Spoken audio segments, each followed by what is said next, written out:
a row, and that's why you challenge the guys to make sure they come out and they can try to compete every single day to win the battle they lost the day before. It's always a good sign of your football team. Something I saw Saturday, I saw some meanness, some toughness, and some nastiness in our defense that I think that we have been lacking for a little bit. Yeah. And it starts with the front. Now you've got a veteran group there, and you got a very talented group. But I tell you, I was impressed with our linebacker play.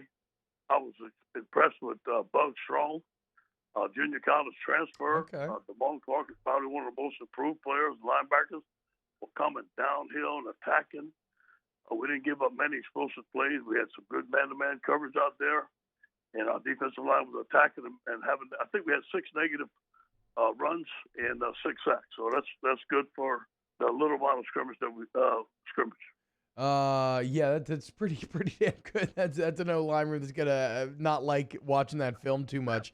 What about on the offensive side of the ball? And maybe not even just from Saturday's scrimmage, Coach, but throughout last week, you mentioned Bug Strong and Damone, some others on the defense. Yeah. Did anybody stand out offensively last week? First of all, I'm so impressed with Jake Bees and DJ and their organization. And you look out there and go, yeah, that's the offense. There it is. Yeah, here it is. And the route concepts and the run game is much more diverse now. So, first of all, their planning and the work that our offensive guys did to put it in. I think our quarterbacks are doing outstanding. We have 4 outstanding quarterbacks. It's going to be a battle, man. Max is taking the first snap, but they all alternate the first team. Miles is doing well. TJ is doing well. And watch out for Garrett Nussmeister. He is all that's advertised. He's a competitor. He can move, make plays with his feet, and has a cannon for on. Coach, you mentioned Buck Strong there, obviously coming over from the junior college ranks, and you've got other early enrollees. How important is spring football for those guys that got here in January to be able to propel that into the season? Because last year, you only had 3 practices and then COVID hit and you weren't able to have those early enrollees really get all of the time that they came to get coming here in January. Think about this, 14 football schools, 4th quarter with Tommy Moffitt, 15 spring practices, about 10 football schools later, and June with Tommy Moffitt. No. I mean, that's like a season, Yeah. So these guys that are coming in, they're going to be like vets, but we need these linebackers to step into play. And we also have a graduate transfer from Clemson, and he's got to come in and play, but he can't be at school right now. And so he's working out, getting ready. But I think when we get everybody together, the young linebackers coming in, we have a strong core. Coach, so it's Competition Tuesday. As we get further into the spring, what about Pete's and Jones? Are you starting to see are they still sharing all information with each other? Or are they starting to kind of hide some things and try to catch each other by surprise come practice time? They're remaining professional for right now. It's only the 3rd practice of spring ball. I'm sure come this Saturday it's going to be heated out today. We're putting in 3rd down. It's the first time we went 1st down all last week for 3 practices. We're going to still continue to put in some 1st down, but today's emphasis is on 3rd down. So we're putting in our cheetah team, our 4 best rushmen out there. We got to create a great rush. We had a good rush last year. We should have a dominant rush this year. And again, we need to be better on 3rd down on offense. We were not very good on offense last year on 3rd down. When Joe and Steve were together, we were phenomenal. I'm looking forward to getting back to those days. And, Coach, one of the things that was so good on 3rd down in 2019 was Clyde Edwards-Helaire and what he could do. I mean, he could line up out wide. He could do it from the backfield. I mean, there's so many games we could point to. The Alabama game where he catches it on his shoelaces and he converts that 3rd down. That position is so crucial, obviously, on the money down, on 3rd down. And so how the running backs look, so far in spring practice and on Saturday? I'm pleased with John Emery because he's got a gold shirt on. He can't scrimmage. He's coming back from his shoulder surgery, but he's coming back very well. He's doing everything we ask him to do. We're running the same routes we ran with Clyde. Right. And the first one, we ran a little choice route to Mike linebacker. He went for 80. So he can do it. Now, I think he needs to work on catching the ball to flat over his left shoulder a little bit better. For the most part, Tyron Davis-Price has been hurt, so we haven't seen much out of him. Josh Williams is doing well, but he's got a little injury. Karen Norman took 39 carries on Saturday. I'm going to give you something that I think our team took the next step. We always talk about next man up. You guys heard it all your life. Yep. So we were going through a team run scrimmage, and we had a couple of backs that could not go. and we only had one back left, and something happened that he couldn't go in. I said, well, I'm not calling the scrimmage. Somebody has to play running back. The wide receivers voted to go play running back. The scrimmage kept on. Trey Kirkland went up there. Trey Palmer went up there. Court Moore ran up there. We ran the toss sweep with him, and we didn't blink. Hell yeah. I stopped the practice. And y'all became a team right there. In the middle of the game, we got somebody goes down. Hey, we got next man up. We got to be prepared. So I thought our team showed some unselfishness there, especially the wide receiver position. They stepped up, and the scrimmage continued. I love it. That's awesome, Coach. If I would have been there to watch, I would have stretched a couple times. I could have given you like 3 carries. Yeah, we saw you model that uniform. I don't know. I could have given 3. I'd have called you in. I might have put T-Bob in a fullback. Yes. Wow. Now we're talking. The ultimate realization. John Trey Kirkland's played every position on a football field anyway, right? I mean, we might as well just add running back to the list. Guess what? He had the biggest run in team run. I mean, there you go. He had plus 8 yards. Coach, what about what about that young O-line? I know that's another consistent theme in terms of we know what the starters are going to be like. You want that group to step up. How's their development coming along? I'm seeing a lot of development in Anthony Bradford. We had one-on-ones. We had bump combo drill. He's the best at it. I mean, as far as physical tools, hip explosion, quickness off the football, pad level, but he's got to learn how to put it all together in team. And what I'm challenging these guys is to get in great shape. We are graded the lowest harder than we ever had, and we're pushing them to be great. Now they got to get used to that tempo. And as you know, football is a fast-paced game nowadays. It's like basketball and grass. Yeah. It's no huddle. It's not 3 yards in a cloud of dust. We're moving. We're in space. We're making plays. We're running counters. We're running tosses. These guys are running some screens, so they got to get in better shape. Coach, what about so off of the practice field, how was it last weekend to be in Natchitoches as the LSU head coach with a McNeese windbreaker on throwing up the Forkum sign? I mean, there's a lot of – that's as Louisiana football as you can get in one man. It's outstanding. First of all, I'm so happy for Coach Frank Wilson and the McNeese Cowboys. I've seen them 2 hard victories, 2 lost victories in the last minute, and they fought back and won. I felt bad for Northwestern because I like them too. They know that. Well, Cody played a good game. He was under the gun. He had to play better. He did. And then anytime we go back to Natchitoches, we feel at home. That's where I got my education. They treat us like gold. They honored me in the second quarter. My son got to be there. Most of all, my mother got to be there. So we came watching every game. Her, my dad, and your dad, it brought back a lot of memories. They'd come and people would smell the food, T-Bob. I mean, it was like all the students would meet on the lake and the Cajuns would feed them food. They loved it. And it reminded me of some good old days. And probably the last time we're all going to be in that stadium together, especially my mom at 78 years old. So it was a special day. Oh, man, that's really special. Do you have any meat pies, Coach? You got any meat pies? You know what? We were going to go. We were too tired. We took a jet. Yeah. The jet took 20 minutes to get up there, so that's a little bit different than the 6-hour drive. I mean, think about it. Miss Coco back in the day was driving 6 hours every weekend, and now you've made it to where you're taking the jet 20 minutes. Yeah. Oh, my God. Hey, I know we didn't have to slow down through Bunkie, so we didn't get a ticket. Hey, I can appreciate that, having to go through Bunkie to get up to the Port City, Coach. Oh, dude, Coach. Thank you so much, man. You have an excellent day. Enjoy Competition Tuesday.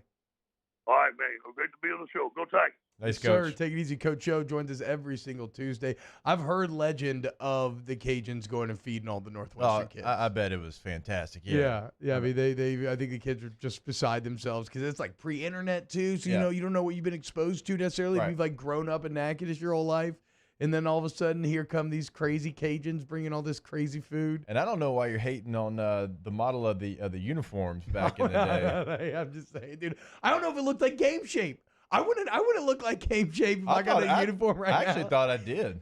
I think, should it be the poll question of the day? Citizens Bank poll question of the day. Put up Jacob's uniform modeling pictures. Now, do I get to pick the picture? Because as we know, Danny will alter the picture probably. So I think I have to approve it before it's put up. There's a good chance that Danny will do some Photoshop, so we'll make sure that he does not. Okay. We'll keep it objective. You can approve the picture before. Okay. And then we'll put it on the poll. We'll wrap up hour number 1 when we get back here on Off the Bench. Off the Bench with Hester and T-Bob. All-Star Toyota of Baton Rouge.com. All-Star Toyota of Baton Rouge.com. I thought you looked like an all-star modeling those uniforms. I thought if you were a Toyota Camry, I would have climbed inside you and driven away and leased you, which is what I did in real life with a Toyota Camry, and I love it. And I also love my Sienna. Yeah, I'm not driving you. I'm going to drive the 4Runner, which is what I've been in. And look, me, Katie, the boys, we all fit in this. We took it to the box over on Sunday. We had plenty of room, right? We had our snacks. We had the car seats, plenty of room in this 4Runner, which I tell you all the time, I was surprised. Didn't know there was going to be multiple vehicles me and the crew could fit in, T. 4Runner's nice, and it can fit everybody. But wait till you step into that minivan, and you can not only fit everyone, but you have like a whole extra room of space. I mean, it straight up is the pontoon boat of the roads. Join me in the Toyota Sienna family, or if you want like a beast truck, just go get a Tundra or something. Go to allstartoyotabatonrouge.com, allstartoyotabatonrouge.com. We opened up the playbook and expanded our coverage. Listen daily in high definition on 98.1 HD2. We are 104.5 ESPN Baton Rouge. At All-Star Toyota, you get it all. If you're in the market for an all-new Toyota vehicle, come see our friendly and knowledgeable sales team at All-Star Toyota. Located in Baton Rouge at the corner of Airline and Goodwood, we've been serving our community since 2005 by offering a large selection of new Toyota cars, trucks, and SUVs. Get behind the wheel of your dream car and take a test drive at All-Star Toyota today. This isn't just another day. It's so much more. Kelly's life was put on hold when her auctioneer primary care doctor discovered a rare blood disorder. Her doctor connected her to an auctioneer care team of cancer, heart, and kidney specialists. With multiple primary care locations around Baton Rouge, same-day appointments, and online scheduling, we're relentless about keeping you healthy. Auctioneer Baton Rouge, innovating healthcare for Kelly. Have you been issued a ticket for texting, speeding, or other traffic violations? Have you made a mistake? We all have. You're not a bad person. Call the law offices of O.C. Brown at 225-343-1111 or connect with us online at ocbrown.com. Starting in 1974, Central Plumbing has served Baton Rouge and surrounding areas for all of their plumbing needs. Through these tough and trying times, we want you to remember that the Payne family is here to continue to support and serve you. As a multi-generational business, there is no job that is too big or too small. Residential, commercial, industrial, hospitality, we're here for anything you need. 24/7, 365. Give us a call, 225-925-8552.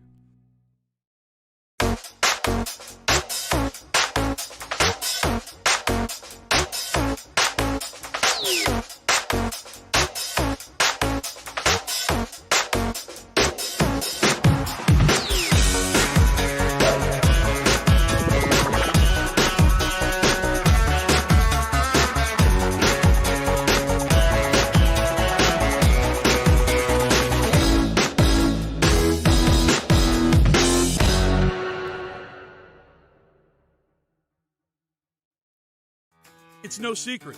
The best oysters in Baton Rouge are at Jolie Pearl Oyster Bar. Enjoy mouth-watering South Louisiana flavor and oysters from all over the country. And don't forget our nightly drink specials.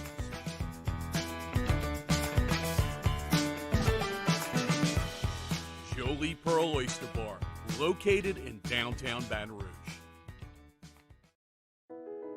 I've been doing business with Luba for 25 years. They're dependable, trustworthy. It's just the attention to detail with our clients. Join us for a Tuesday edition of Game Time, presented by Bet Rivers. We're live from Mike Anderson Seafood at 6 p.m. Come out and see us or tune in here. Crunching the numbers, looking for angles, sweating the action. Game Time on 104.5 ESPN Baton Rouge.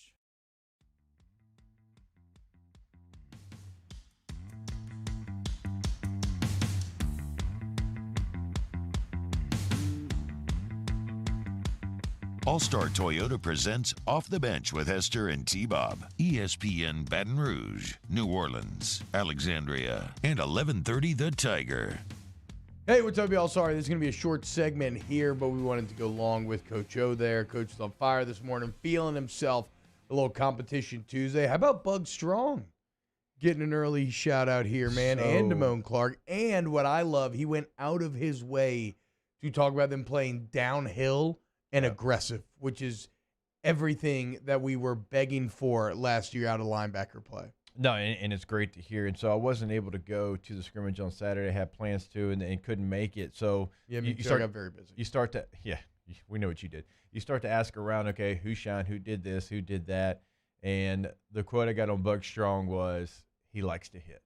I was about to say. It was like, quick, he likes to hit. If your name's, okay. And he's from Mississippi, right? Yes. If your name is Bug Strong and you're an inside linebacker from Mississippi, you're a mean son of a gun. Like, you have to be. Like, you have to. And so I don't think it's any mistake that Coach was talking about that meanness coming back, which was absolutely gone last year. That was a neutered defense. Like, not just in terms of statistical production. Yeah, but they just I mean, you can remember the big hits on, or if you can even, I remember like one Eli Ricks hit. Yeah. I think all year long, right? So that was a group that had lost all of its intimidation factor. And I don't think that it's any mistake that right after talking about bringing that mean element back, Coach went to talk about Bug Strong. So maybe Bug Strong gonna bring some of the swag back, that LSU defense a bit. All right, we're gonna kick off hour 2 with Derek Stingley Sr. We got our OTB mailbag. Get your questions in. I think we're back on YouTube and CST as well. We'll be shortly. So keep it locked right here on Off the Bench. Off the Bench with Hester and T-Bob. Go to Ochsner.org today. That's Ochsner.org. For all of your healthcare needs, you want to go to Ochsner. And look, I don't care if you're here in Baton Rouge, the North Shore, New Orleans, the facilities that they have they have facilities at every single spot, the talent at every single spot to get you exactly where you want to be. And they can be in multiple different ways, right? If you're a junior high athlete, you're a high school athlete, maybe you're an ancient athlete, you psychos. Wow, you're too old to be doing that, but that's fine because Ochsner's going to support you so that you're not too old to be doing that anymore. And you can check out Ochsner Performance Training, where you get bigger, stronger, and faster, and it's for a really great deal. So even if you're just looking to get in shape, check out Ochsner Performance Training. But again, if you just want to improve your quality of life, you have some sort of nagging pain, some orthopedic issue, you want to go work with Ochsner, and they will put you on the path to success. Maybe it's surgery, maybe it's not. Either way, the facilities and the personnel are the best, and that means that you get the best you. So go to Ochsner.org.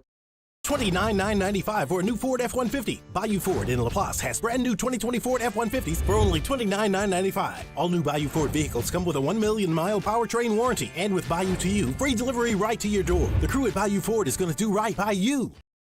Are you a licensed contractor? There's lots of good contractors in Louisiana doing work the right way, but unfortunately, too many unlicensed contractors are working outside the licensing requirements. Working as a contractor in Louisiana requires a license for the company doing the work. The Louisiana State Licensing Board for Contractors wants to help you get licensed to allow you to conduct work legally. It's not difficult to get the license. We can help you. Go to lacontractor.org for more information. Licensed contractors, it's the law. Gulf Coast Office Products is a nationally recognized Savin office equipment dealer based right here in Louisiana. Over 100 employees strong, Gulf Coast has the boots on the ground to support all vertical markets from education, engineering, legal, and finance. With the latest in office technology from desktop to production segment units, Gulf Coast and Savin have the perfect fit for you. Call 225-756-2644. That's 756-2644 for Gulf Coast Office Products. I'm Jay Ducote. I grew up learning how to cook at LSU tailgate parties and right in my own backyard.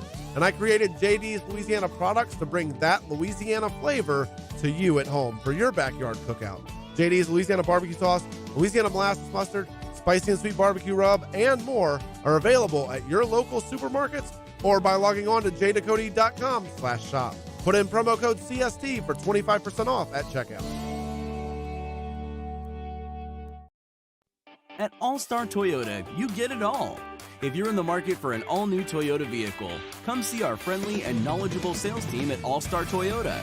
Located in Baton Rouge at the corner of Airline and Goodwood, we've been serving our community since 2005 by offering a large selection of new Toyota cars, trucks, and SUVs. Get behind the wheel of your dream car and take a test drive at All-Star Toyota today.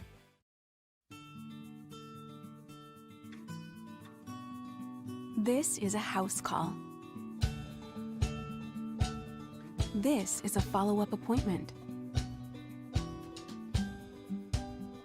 This is a diabetes checkup. This isn't just more convenient care, it's more advanced care. This is innovating healthcare at Louisiana's #1 hospital, Ochsner. Have you been issued a ticket for texting, speeding, or other traffic violations? Have you made a mistake? We all have. You're not a bad person. Call the law offices of O.C. Brown at 225-343-1111 or connect with us online at ocbrown.com.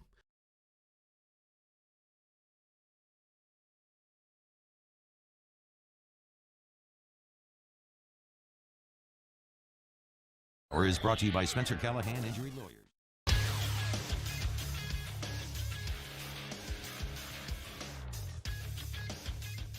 Good morning. It's 8 a.m. on Tuesday, March 23rd. Today in Baton Rouge, expect thunderstorms with a high of 72. Still to come, Derek Stingley Sr. joins the show next. Nick Underhill talks Saints at 9:30, presented by former Tiger and attorney Chris Perrette. OTB Mailbag is at 8:15. Tweet your questions or ask them in the Bayou Ford YouTube chat using the hashtag OTB Mailbag. Follow the show today on Twitter and Instagram at OTB_ESPN. Watch live at the 104.5 ESPN YouTube channel. And get subscribed to the Off the Bench and Off the Bench Overtime YouTube channel. Hour number 2 of Off the Bench starts right now. All-Star Toyota presents Off the Bench with Jacob Hester and T-Bob Hebert. Yeah. Off the Bench with Hester and T-Bob. Hey, P, they said I got to come off the bench. All-Star Toyota presents Off the Bench with Hester and T-Bob. Yo, yo, yo. Yo, yo, yo. What's happening, y'all? Hour 2 of Off the Bench here. T-Bob Hebert, you like that? Just did like a finger gun thing to the camera. Danny doesn't normally open up with that tight shot, so I was like, what's up, dude? Yeah, with those size hands, that's a toy gun. Okay. 9-inch king. You know who else is a 9-inch king? Joe Burrow. Do you know who else just bought $500 for the shots for his hometown bar after Ohio won? Joe Burrow. Okay? So me and Joe Burrow are awesome. That's the point. I know. I am Joe Burrow. So he was a I'm lot just of people, I'm a lot of people left-handed think version. the same thing. So he was at the Ohio game yesterday, right? I think Jimmy Burrow was. No, he was there too. Oh, Joe was as they well. both Okay, had- cool. they I both had texted green Jimmy. on. Yeah, right on. Pretty cool. Pretty cool going back. And I mean, his dad was there obviously for so long, and they're making this epic Hell yeah, run. you knew that. You grew up going to Ohio games. But, I mean, not the result. It was a sad day for Jimmy Burrow yesterday on the basketball court, and Joe, because I know they're both cheering for Ohio and LSU. But, hey, it is what it is. What about you, Coach Sting? I'm sure LSU certainly piqued your interest. Do you have any other basketball allegiances as far as this tournament's concerned? Well, unfortunately, it's Michigan because Juwan Howard and I we're good friends. We're from Chicago. We used to hang out back in the day. Wait, so what are we talking about? Like Fab Four? Were you hanging out with Juwan like pre-Fab Four?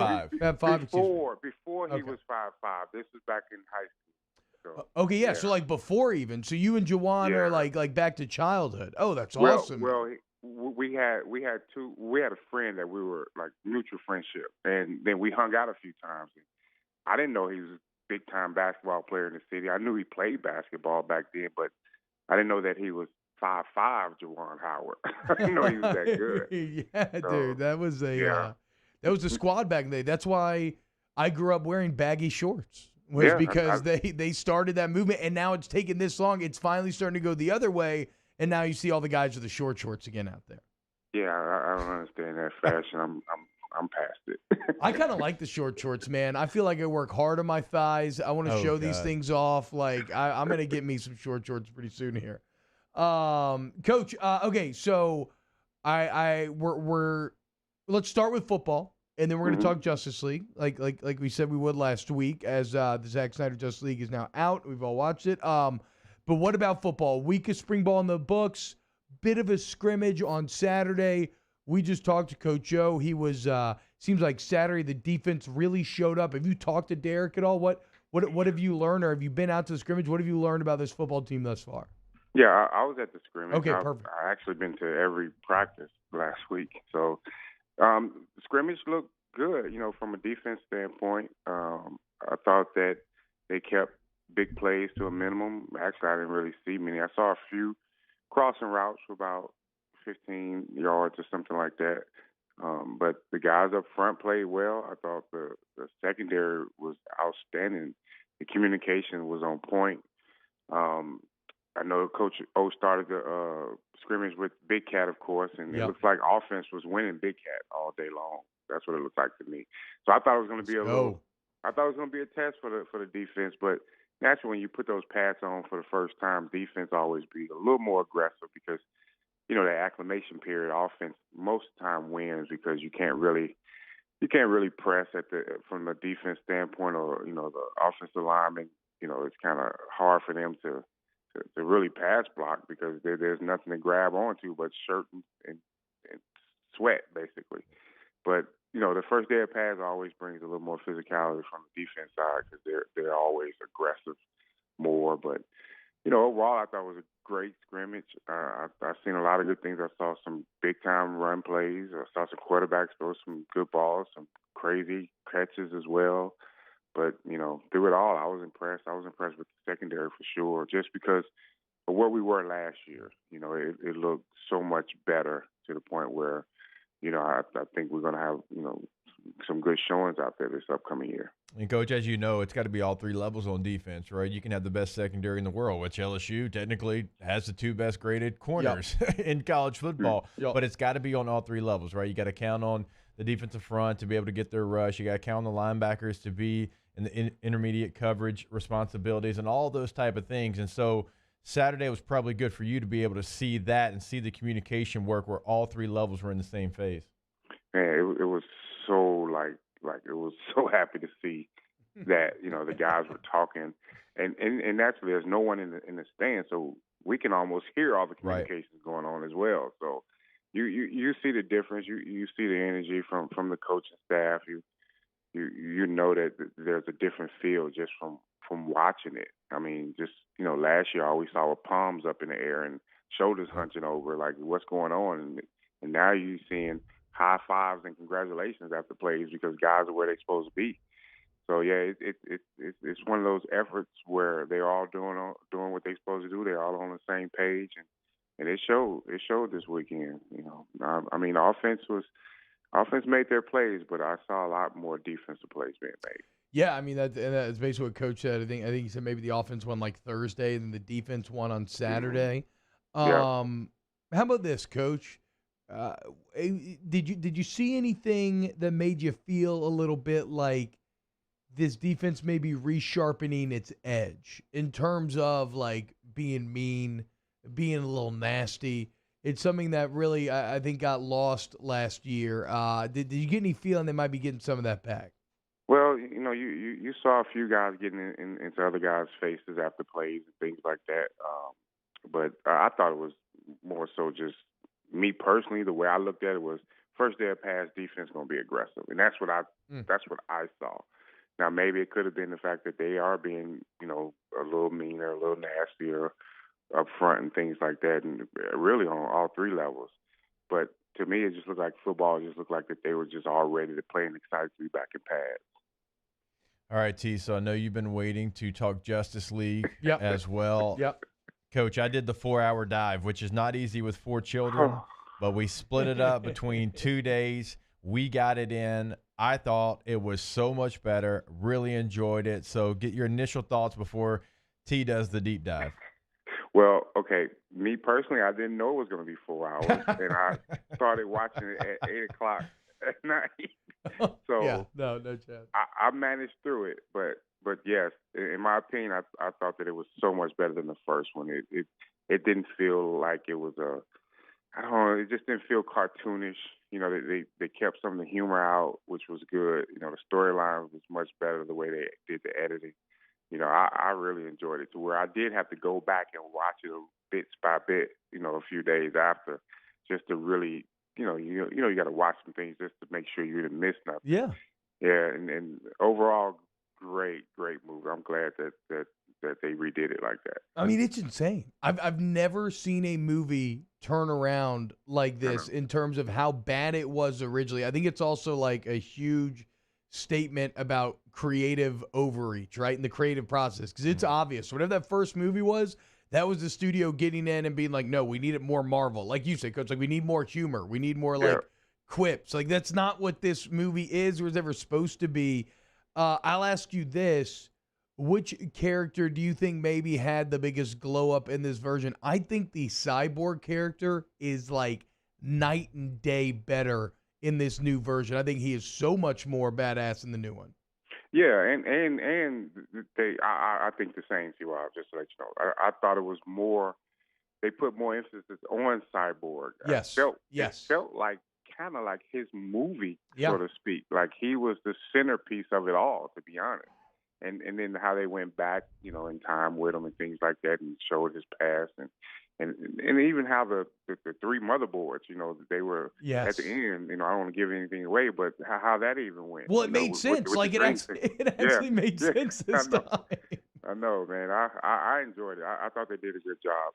The Stephen Wolf character, he kind of looked like that the destroyer from Thor, from the first Thor movie. Yes. Oh my God. He does. I was like, wait a minute, is that the destroyer?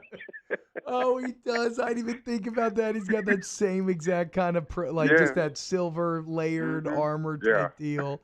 How about that football play that Cyborg made though for Gotham City University to beat Wisconsin? So hung up on that. Bro, it was awesome. That was one of the best, most fun on-field football plays I've seen.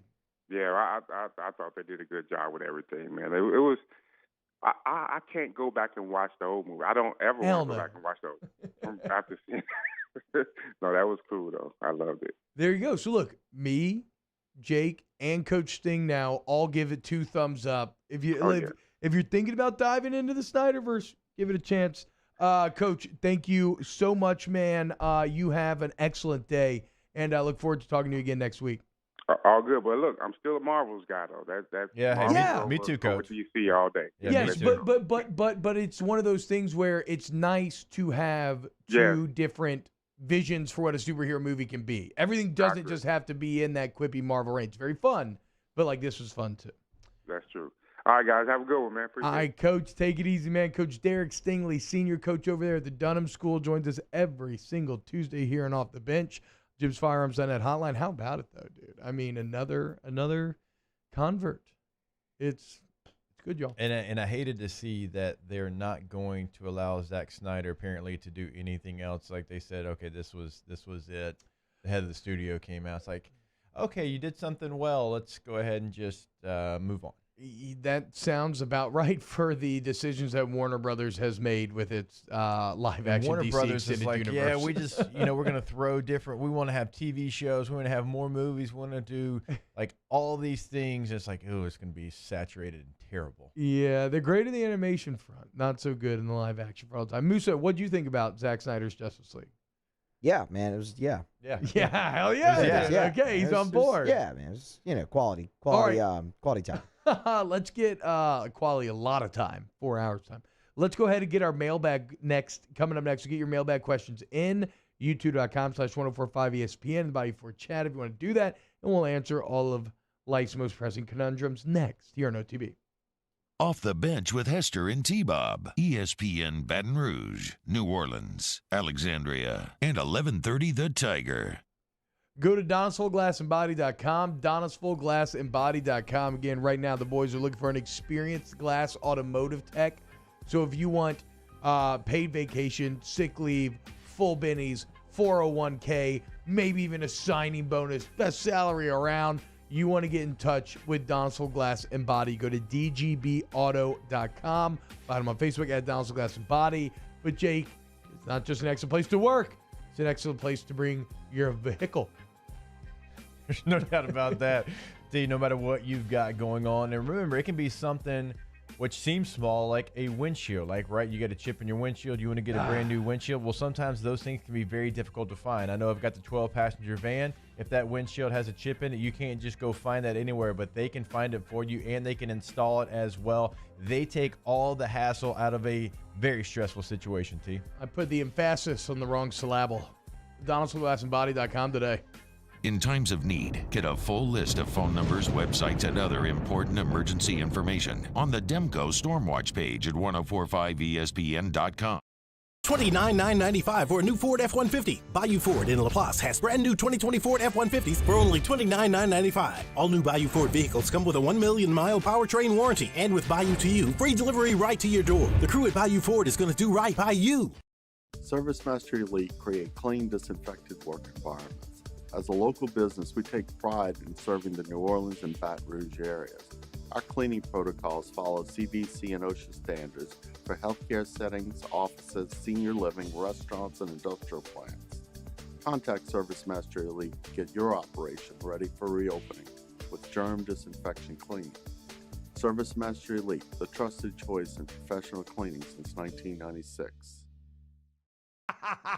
Can you feel it? Spring is almost here, and if you got a new boat for Christmas or you just want to take your boat to a new level, you want front-to-back boat service, HD displays, live sonar that show the fish before you cast, trolling motors. At front to back, they got not one, but two NMEA certified techs for all of your marine electronic needs. How does a brand new speaker system sound? Well, guess what? They do that too. So call 225-928-9644 or go to front to back boat service.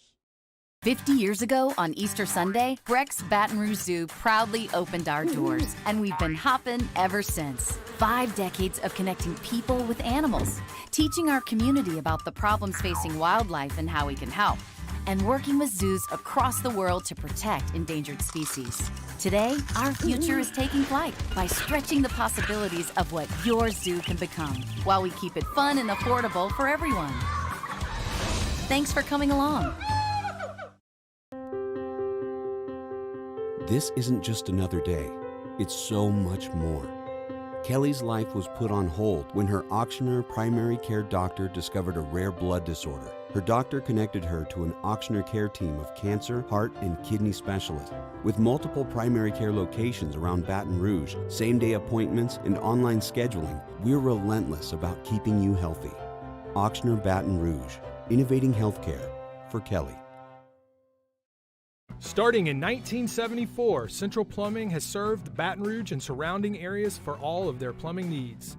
Through these tough and trying times, we want you to remember that the Payne family is here to continue to support and serve you. As a multi-generational business, there is no job that is too big or too small. Residential, commercial, industrial, hospitality, we're here for anything you need. 24/7, 365. Give us a call, 225-925-8552. Have you been arrested for DUI or other traffic violations? Have you made a mistake? We all have. You're not a bad person. Call the law offices of O.C. Brown at 225. Hey, it's Matt Moscona inviting you to join us for Tuesday's AFR, presented by Insurance Network of Louisiana. We'll recap LSU Michigan. We'll get you ready for LSU Tulane out at Turchin. Join us 3 to 6. 104.5 ESPN Baton Rouge.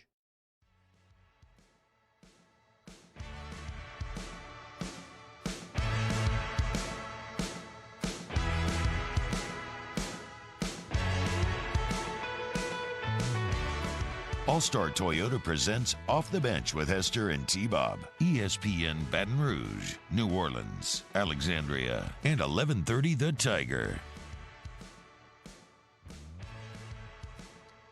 Hey, what's going on, y'all? Welcome back to Off the Bench. Normally do mailbag here. I'm warning because we've had technical difficulties, so we just got the chat back up. We could go one of two directions. We could talk a little baseball here and then push mailbag back 15 minutes, or we go ahead and dive in right now. How are your boys feeling? I mean, they're starting to roll in. You know what? I'm making an executive decision. If y'all are cool with it. You want to do the mailbag now? Sure. Let's do it. Yeah, I did. Since I'm the elder here, so I have a conversation with myself just now. You did. Writing to you. The internet. What the is the internet?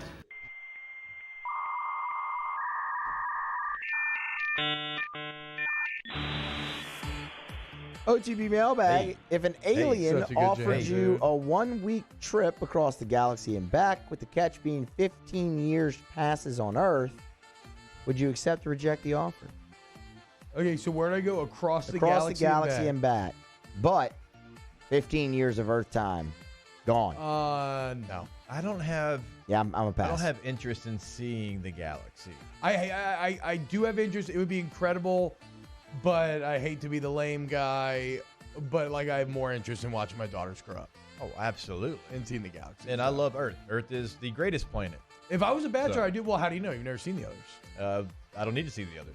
Okay. Well, what if you saw it and you were like, wow, I've seen Mars from a rover. Doesn't look great. Yeah, it looks pretty damn cool.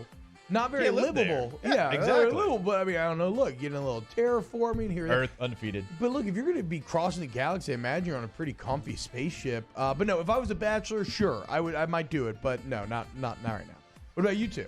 I would take the trip. No, I'm good. I'm past. You're chilling. I knew. There's no baseball on Mars. There's no baseball on Mars. Danny's got a little bit of that galactic wanderlust.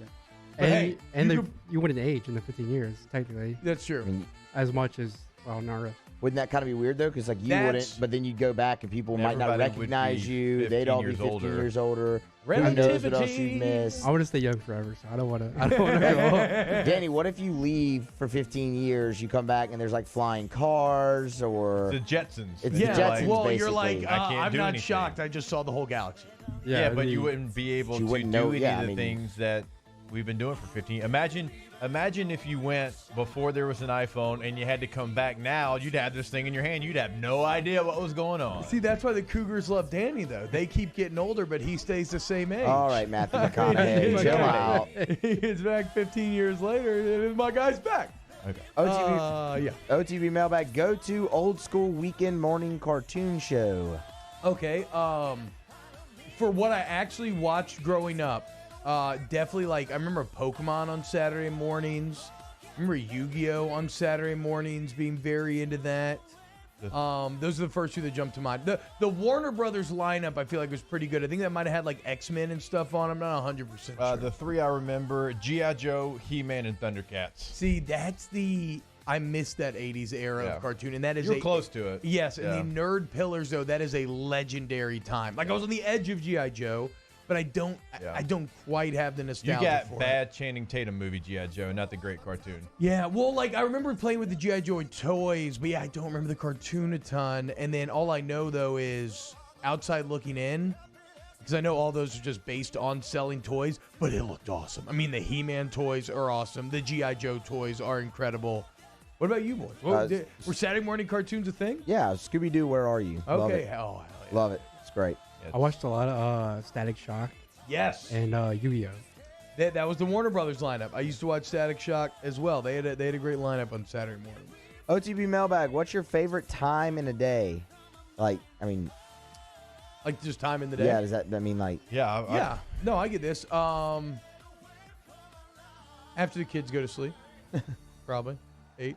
Yeah, because then you get some adult time. Yeah. And you get to do. Yeah, I mean, I get that. I enjoy like 10:30 after the show's done, and then now with the new schedule, my wife and I get to go work out. We get to have lunch. We get to do some things together. So Hell yeah. like now we get like a date every single day. When there was some years where we didn't get to do that, and then I also love about 5 o'clock. My boys want to go outside and play football every day, and it's like I don't think a father should ever turn down his son or daughter if they want to go outside. If they come to you and they say, "Hey, I want to go play outside with you," in this day and age, and I know it's stressful. I know sometimes you want to relax with a cold Coors Light and watch a game, but I think you should never turn them down. Well, I'm just like, look, I'm be done with this dungeon in like an hour. Just chill out. And no. But in all seriousness, just bring the Coors Light outside with you. It's great. I mean, you walk around the neighborhood, 5 p.m., drinking some beers. It's a great time, man. When we play football in the backyard, though, it's not like catch. It's like we're doing one-on-ones. So then you got to put the beers to the side, and you got to in between reps, just get you like a quick little script. Without a doubt.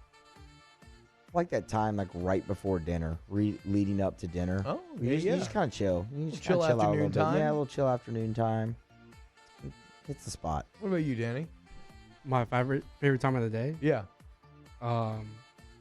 Going to sleep. Wow.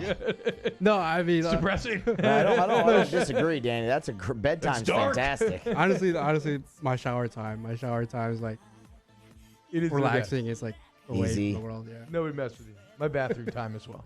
Easy. Shower. Not bath? bathroom time. Shower time. Oh, shower. Shower. Shower, bath? Shower. Yeah, Come shower. on. I know I'm the only one.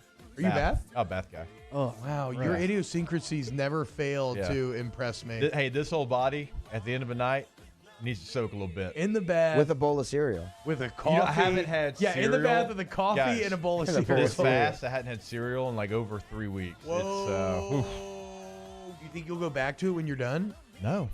I don't know. I don't think so. I don't know. Wow. We're really working through some issues in this morning's mailbag. This is crazy. We are. OTB mailbag. Favorite LSU player that you didn't play with? This is a great question. Well, I always grew up loving Kevin Falk, so he jumps to mind immediately. What about after you were done? I was about to say Because Joe we can all, Burrow. I think we can all go like to the guys like before, like Kevin Falk is probably like my number one as well. After me, I'll say Honey Badger, Jarvis Landry, Clyde Edwards-Helaire. Those are kind of my three. Like, because Joe would be the obvious answer, but also like I had a good quarterback. Like I had Flynn, I had Jamarcus, we had Perilou. Like we had really good quarterbacks. So I don't know. Jarvis and Tyron be hard to pass up. Their mentality. Tyron is so in that good. Joe Burrow vein, in that sometimes I think you share a locker room with a transcendent football player. And so I did get a little bit of that. I would have been very interested to see what it was like having that at the quarterback position. But Foster Moreau used to be kind of funny, I guess. Nah, for me, though, I think probably like Lloyd Cushenberry. Oh, Cush would be good. Yeah. Yeah, Cush is good. That's a good 18. Shout out. OTB mailbag. Favorite football uniforms that are not LSU's? Ooh, I love College this one or as NFL? well. It's a good one. It Oh, doesn't NFL, matter. NFL, it's easy. It's the Chargers and the Saints. I mean, it's Saints color rush. The Chargers so Navies, good. the all Navies. Well, any of them. I like the all Navies. Yeah, Yeah, the they're Chargers actually. Let's go college. What about college, T? You have a better idea of where you want to start? I need to rack my brain real quick. So I am more traditional. I love traditional uniforms. I think there is a beauty to a Penn State, to a Good. USC. Penn State did jump into my head immediately. To just simplicity of it. Now, I'm not saying I don't like to get a little crazy sometimes, but when I know what to expect when they show up, like there's something that's really nice about the white, navy white. I mean, that Penn dude, State this wears. might be And the all black cleats. Yeah, It's old might, school. It's it good. might be It's a good. little, a little frowned upon. Don't you dare. But Notre Dame's uniforms okay. are incredible. That's fine. That's fine. I mean, thought you were those gonna golden, say those They're golden good. helmets Yeah, with they're the 24 beautiful. karat gold Yes. spray paint or whatever. It's Yes. awesome. Mine might be a little frowned upon as well, but I really like Texas's uniforms a No, lot. that's fine. That's I fine. like the burnt Fine. orange. It's different. They're the only school in the I country like that their has white. burnt I like orange. their white better. The all whites. The all white are clean. Yeah. Love the all white. I'll go there. I'm Danny? going Raiders. Oh, Raiders Jake's got, favorite team. look, I hate the Raiders with every part of me, Really? but they do have nice uniforms. It's classic. Yeah. Yeah, it's And classic. Yeah. Notre Dame. I agree Yeah. with you. It's gonna be cool to see Breeze on that Notre Dame call. Very interested to see. It'll make me watch Notre Dame football when I've never watched it in years. It will make me glance at Notre Dame football. I don't know if I can sit there and Well, watch we're not. it. I mean, we'll probably be busy anyway, so we're not gonna be locked in. But yeah, it's you're more interested today in Notre Dame football than you were yesterday, or than you were pre-Breeze news. Favorite Notre Dame player of all time? I don't think I have one. Tom Rudy, I don't Zibikowski know, for dude. me. Okay. Remember him? Safety. He was a Golden Glove boxer. Yes. Was a bad Yes, I son forgot of a about gun. him. We hung out with him at the Sugar Bowl. Me, Sean Jordan, him, Samardzija, Brady Quinn, and Flynn ended up at Harris on the craps Wow. table. It was actually pretty good before we annihilated them in a couple of days after that. but What are y'all, the good dude. NBA? LeBron James? Y'all are all just hanging out with each other? I League's think gotten soft. I think they knew what was coming and we knew what was coming. So it was like, oh, we're good. I was actually going to say Samardzija because he's the only other athlete from Notre Dame the only other guy I can remember right now. Yeah, that was the pitcher. That was yeah, Yes, the exactly, pitcher. Yes, exactly. That was no disrespect. Well, actually, a lot of disrespect. That was a slow football team that Notre Dame had. Yeah, I had absolutely. knee surgery 9 days before that, and I felt fast. I mean, it was bad. OTB mailbag. Where do you believe Cam Thomas gets drafted versus where could he get drafted if he works on his game for another year? I don't know NBA draft stuff, dude. It's hard because Cam Thomas is someone who's always had the statistics, but then he didn't even make a McDonald's All-American team. So I don't know. What do you think the NBA evaluation of Cam Thomas is? Now we are at a day and age where guards are excelling, guards with range are excelling. He seems to have that. He's unstoppable at the free throw line. I don't. I think Cam goes just outside the lottery. That'd be great. How many players? You got to go if that's the case, too. How many players do you think LSU loses? Everybody?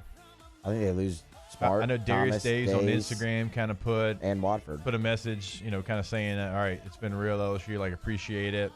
Now I know some people are gonna be like, wait a minute, why would you leave? And I understand that, like, why would you leave if you're not going to be guaranteed? But remember, you also do, you have to go when you feel like you can't really further your career in college. And if you're at that point. And a lot of times, if you were already on the edge of leaving the previous year, then, obviously now with another year, you're like, okay, I want to start on my next step in my journey. And right now, Cam Thomas, by the way, going back to the previous question, is 18th overall in ESPN's draft rankings. Okay. So there you go. So right outside the lottery. Good job, Moose. Yeah. And so he has Trey does, Mann ahead of him. Trey Mann's a good basketball player. He does project highly, though. Sometimes with the guys that they can dominate college, but then the NBA scouts still don't think they're going to do anything at the next level. He's not going to be able to play like he played at LSU. They're not going to just let him go down the court in the NBA and just shoot the ball. Well, unless you could just extend a logo range like Dame and Steph. Well, right? I think Cam Thomas is a very good basketball player. I don't really think he's on the level of Dame and Steph yet, if I'm being honest. I'm just saying that's becoming more acceptable. It is, but as a rookie, depending on what team he goes to, I don't know if that's going to be the accepted. Trendon Watford is, let's see, 54th. I was about to say, I would think Watford would be a second round. ESPN Watford ranking. feels like he's very good. It feels like he's missing a little explosiveness, maybe. Right? Like his skill is there, but I don't know if I ever feel like, whoa, like that was kind of overwhelming athleticism. How does you put Watford in NBA court and then you watch guys like Zion and Jackson Hayes do things and you're like, oh, okay, I don't know if this is going to line up. Here's always my question, and I don't know it because it's not my sport. Football's is completely different. There's 7 rounds. I'm just talking draft here. And if I'm Wofford and my grade is in the 50s and I have 2 more years of eligibility, why would I not explore coming back? Why would I rush? Because we've seen plenty of LSU basketball players that have rushed to get out of here, and they're either buried in the G League or they're not playing basketball anymore. And that's not just an LSU thing. I think it's almost everywhere. Like, there's no other players for LSU right now. They're in the top 100. So Darius Days could come back. Javonte Smart could come back. Now, I don't believe they will. I believe they'll test the waters. They'll be – if this is right, they'll be in the G League. And you can work your way out of the G League. We've seen guys do that as well. Guys that, Garrett Temple. There's examples of it. Garrett stayed the whole time, though. But, to that point, like, you can go to the G League and you can work your way out. But, like, Tremont Waters right now, like, he doesn't get minutes for the Celtics. And the Celtics drafted another point guard last year that gets more minutes than he does. Sometimes I wonder what is the rush to leave college basketball and get to the pros. I think that basketball is interesting in that there's just so much more opportunity as far as jobs go. And you can go overseas, you can make a lot of money. That's what I'm saying. If you have So, NBA aspirations, this is kind of my point. Just the NBA. Well, maybe guys feel like the overseas is the next step and they can work their way back to the league, even though that doesn't happen super often. It certainly does happen at times. Or like maybe it's as simple as kind of what you said. Sometimes you're just like, I'm done. Like, I don't want to play college basketball anymore. I want to start getting paid for it. And hopefully it's in the NBA. But if it's not, like we just talked about, there's a ton of European jobs up for grabs. And I should also say, I don't know how Javonte Smart is not a top 100 player in any NBA See, draft so that's ranking. that kind of disconnect that I'm talking about, right? Because we know what kind of college basketball players we see it. So, like, what is the element that scouts don't love about him? I know. When I see the athleticism, when I see him go against other guards that I know I've seen on this list that are in the top 30, and I've seen him be at a different speed than them, and we know that he's gotten better each year, taking care of the basketball and his shot, and the defense I don't think it's enough of a liability to not having your top 100. That him not being in the top 100 is completely surprising to me. Yeah, so we'll see what happens with LSU basketball. Let's talk about the future a little bit next when we return here on OTB. Off the Bench with Hester and T-Bob. Our listeners fire off their opinions on the jimsfirearms.net hotline at 499-1045. Keep listening for your next chance to shoot us your thoughts with the jimsfirearms.net hotline on 1045 ESPN Baton Rouge.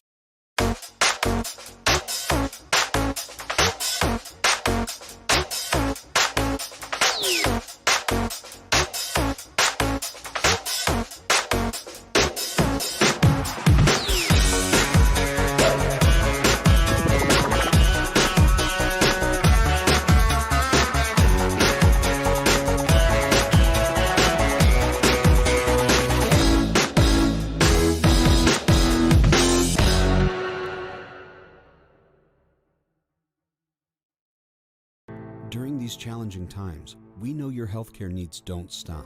Cancer, accidents, injuries, and heart disease are relentless. So we are relentlessly innovating to keep you safe, both virtually and in person, connecting you with providers remotely, advancing clinical spaces, providing rapid and accurate testing, social distancing, and certified cleaning protocols.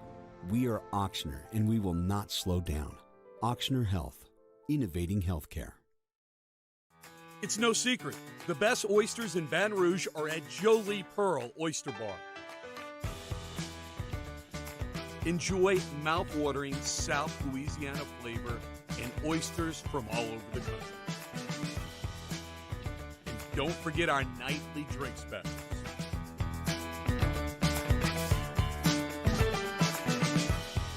Jolie Pearl Oyster Bar, located in downtown Baton Rouge. I've been doing business with Luba for 25 years. They're dependable, trustworthy. It's just the attention to detail with our clients. Our folks have years and years of experience. They're highly trained professionals, but many companies have that asset. What I'd like to think makes Luba a bit different is that we use those talents in a way that truly is dedicated to serving the needs of the folks who depend on us. Are you a licensed contractor? There's lots of good contractors in Louisiana doing work the right way, but unfortunately, too many unlicensed contractors are working outside the licensing requirements. Working as a contractor in Louisiana requires a license for the company doing the work. The Louisiana State Licensing Board for Contractors wants to help you get licensed to allow you to conduct work legally. It's not difficult to get the license. We can help you. Go to lacontractor.org for more information. Licensed contractors, it's the law. Gulf Coast Office Products is a nationally recognized Savin office equipment dealer based right here in Louisiana. Over 100 employees strong, Gulf Coast has the boots on the ground to support all vertical markets, from education, engineering, legal, and finance. With the latest in office technology, from desktop to production segment units, Gulf Coast and Savin have the perfect fit for you. Call 225-756-2644. That's 756-2644 for Gulf Coast Office Products. I'm Jay Ducote. I grew up learning how to cook at LSU tailgate parties and right in my own backyard. And I created JD's Louisiana Products to bring that Louisiana flavor to you at home for your backyard cookout. JD's Louisiana barbecue sauce, Louisiana molasses mustard, spicy and sweet barbecue rub, and more are available at your local supermarkets or by logging on to jducote.com/shop. Put in promo code CST for 25% off at checkout. At All Star Toyota, you get it all. If you're in the market for an all-new Toyota vehicle, come see our friendly and knowledgeable sales team at All Star Toyota. Located in Baton Rouge at the corner of Airline and Goodwood, we've been serving our community since 2005 by offering a large selection of new Toyota cars, trucks, and SUVs. Join us for a Tuesday edition of Game Time, presented by Bet Rivers. We're live from Mike Anderson Seafood at 6 p.m. Come out and see us or tune in here. Crunching the numbers, looking for angles, sweating the action. Game Time on 104.5 ESPN Baton Rouge.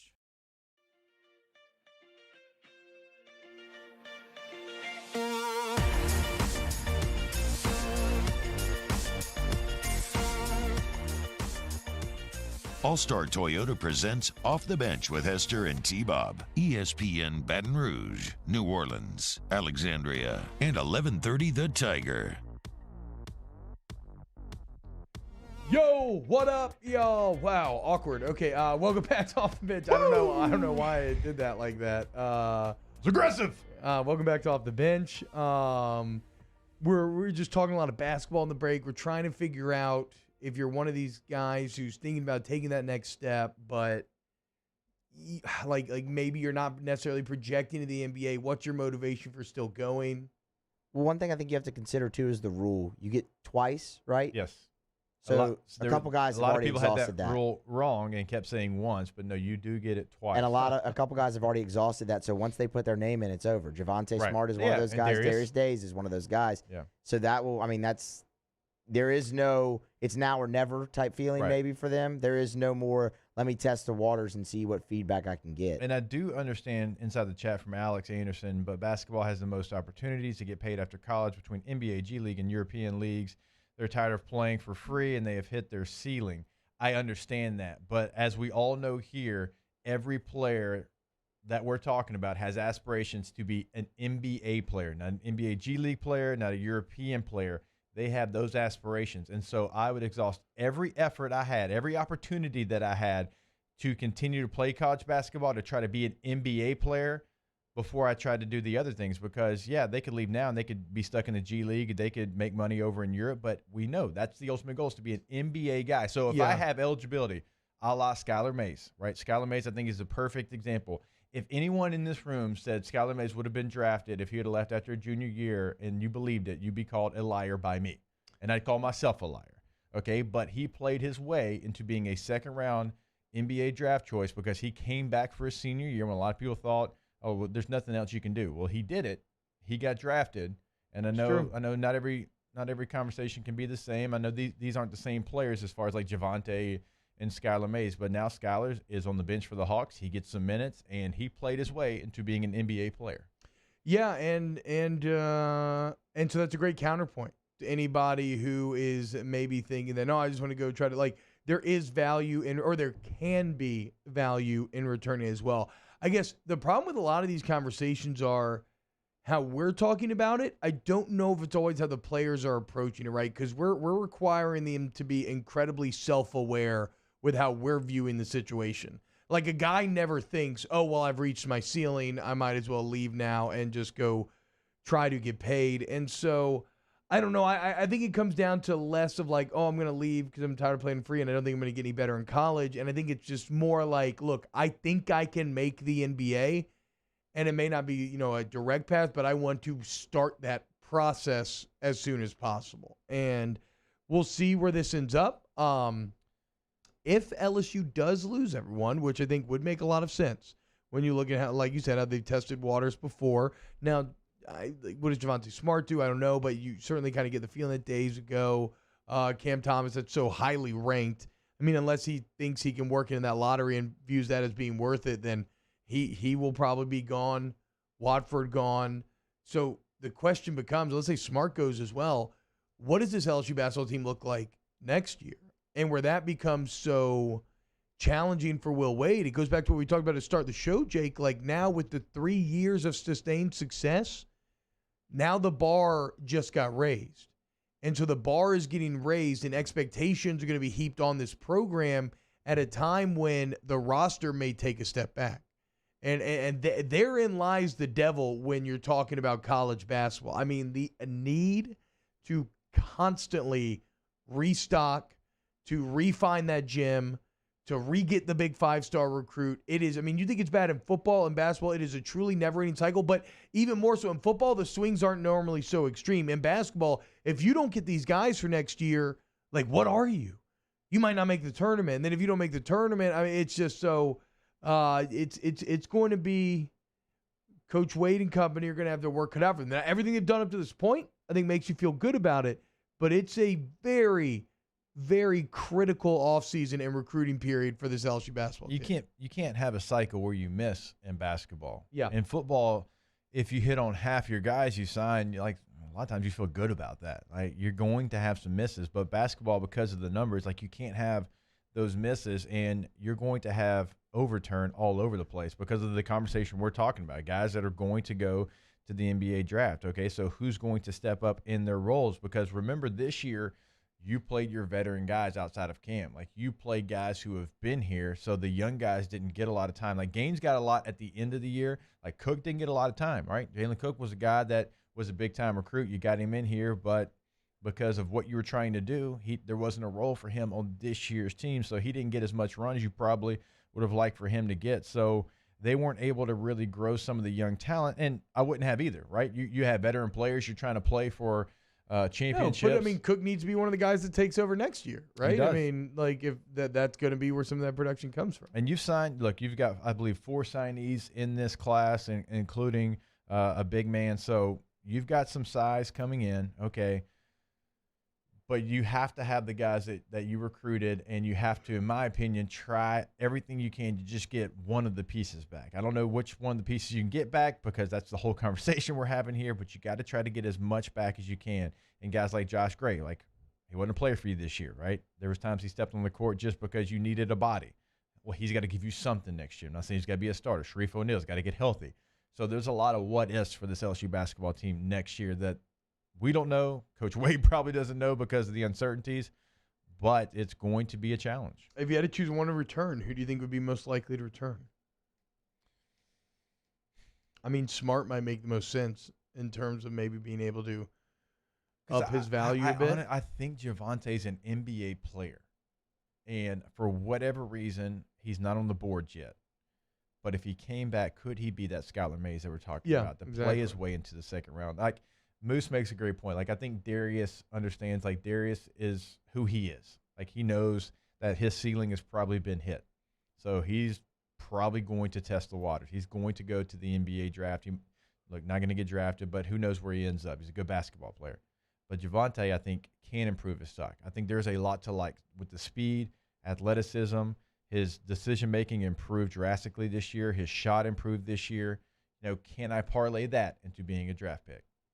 We'll close out hour number 2 next here on Off the Bench. Going to be a fascinating offseason for LSU basketball. But again, they've earned the benefit of the doubt.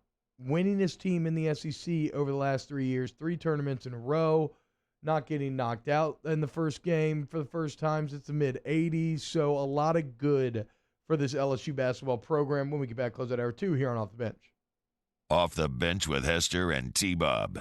CentralPlumbing.org. If you have any plumbing problems, your pipes are backed up, you got water squirting out of somewhere that it shouldn't be, a drain that won't drain, a toilet that won't flush. The point is, you want Central Plumbing Company, okay? For any plumbing issue, Jake, they've been at it for over 4 decades, man. That's right, since the 70s. Central Plumbing's been getting your plumbing right, so you cannot hit them with a problem they don't know how to solve.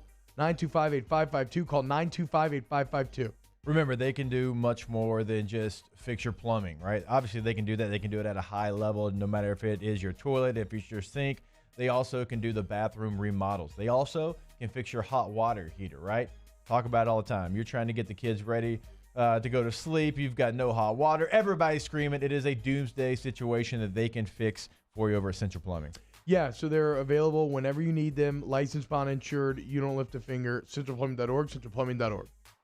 We opened up the playbook and expanded our coverage. Listen daily in high definition on 98.1 HD2. We are 104.5 ESPN Baton Rouge. $29,995 for a new Ford F-150. Bayou Ford in LaPlace has brand new 2024 F-150s for only $29,995. All new Bayou Ford vehicles come with a 1 million mile powertrain warranty, and with Bayou to You, free delivery right to your door. The crew at Bayou Ford is going to do right by you. This is a house call. This is a follow-up appointment. This is a diabetes checkup. This isn't just more convenient care, it's more advanced care. This is innovating healthcare at Louisiana's #1 hospital, Ochsner.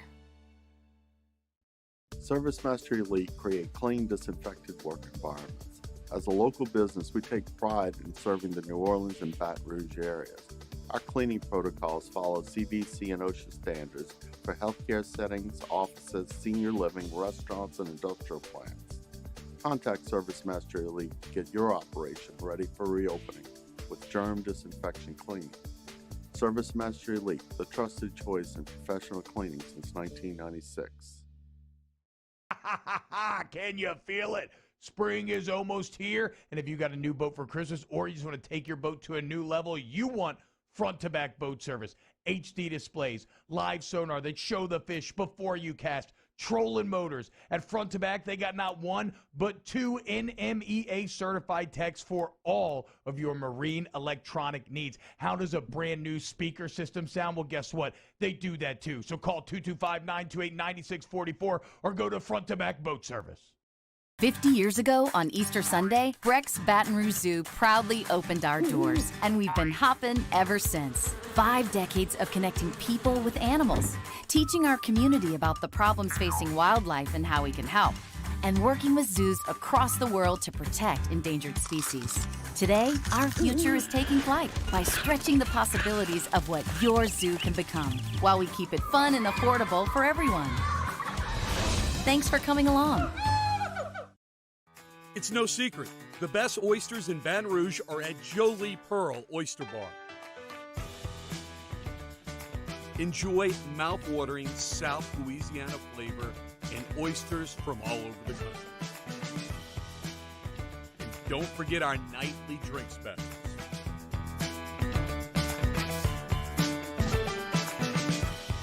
Jolie Pearl Oyster Bar, located in downtown Baton Rouge. Sports wouldn't be the same without the diehard fans. That's why we're highlighting the fans that do the most. 104.5 ESPN Baton Rouge brings you the Citizens Bank Fan of the Week. Hey, it's Matt Moscona inviting you to join us for Tuesday's AFR, presented by Insurance Network of Louisiana. We'll recap LSU Michigan, and we'll get you ready for LSU Tulane out at Turchin. Join us 3 to 6. 104.5 ESPN Baton Rouge.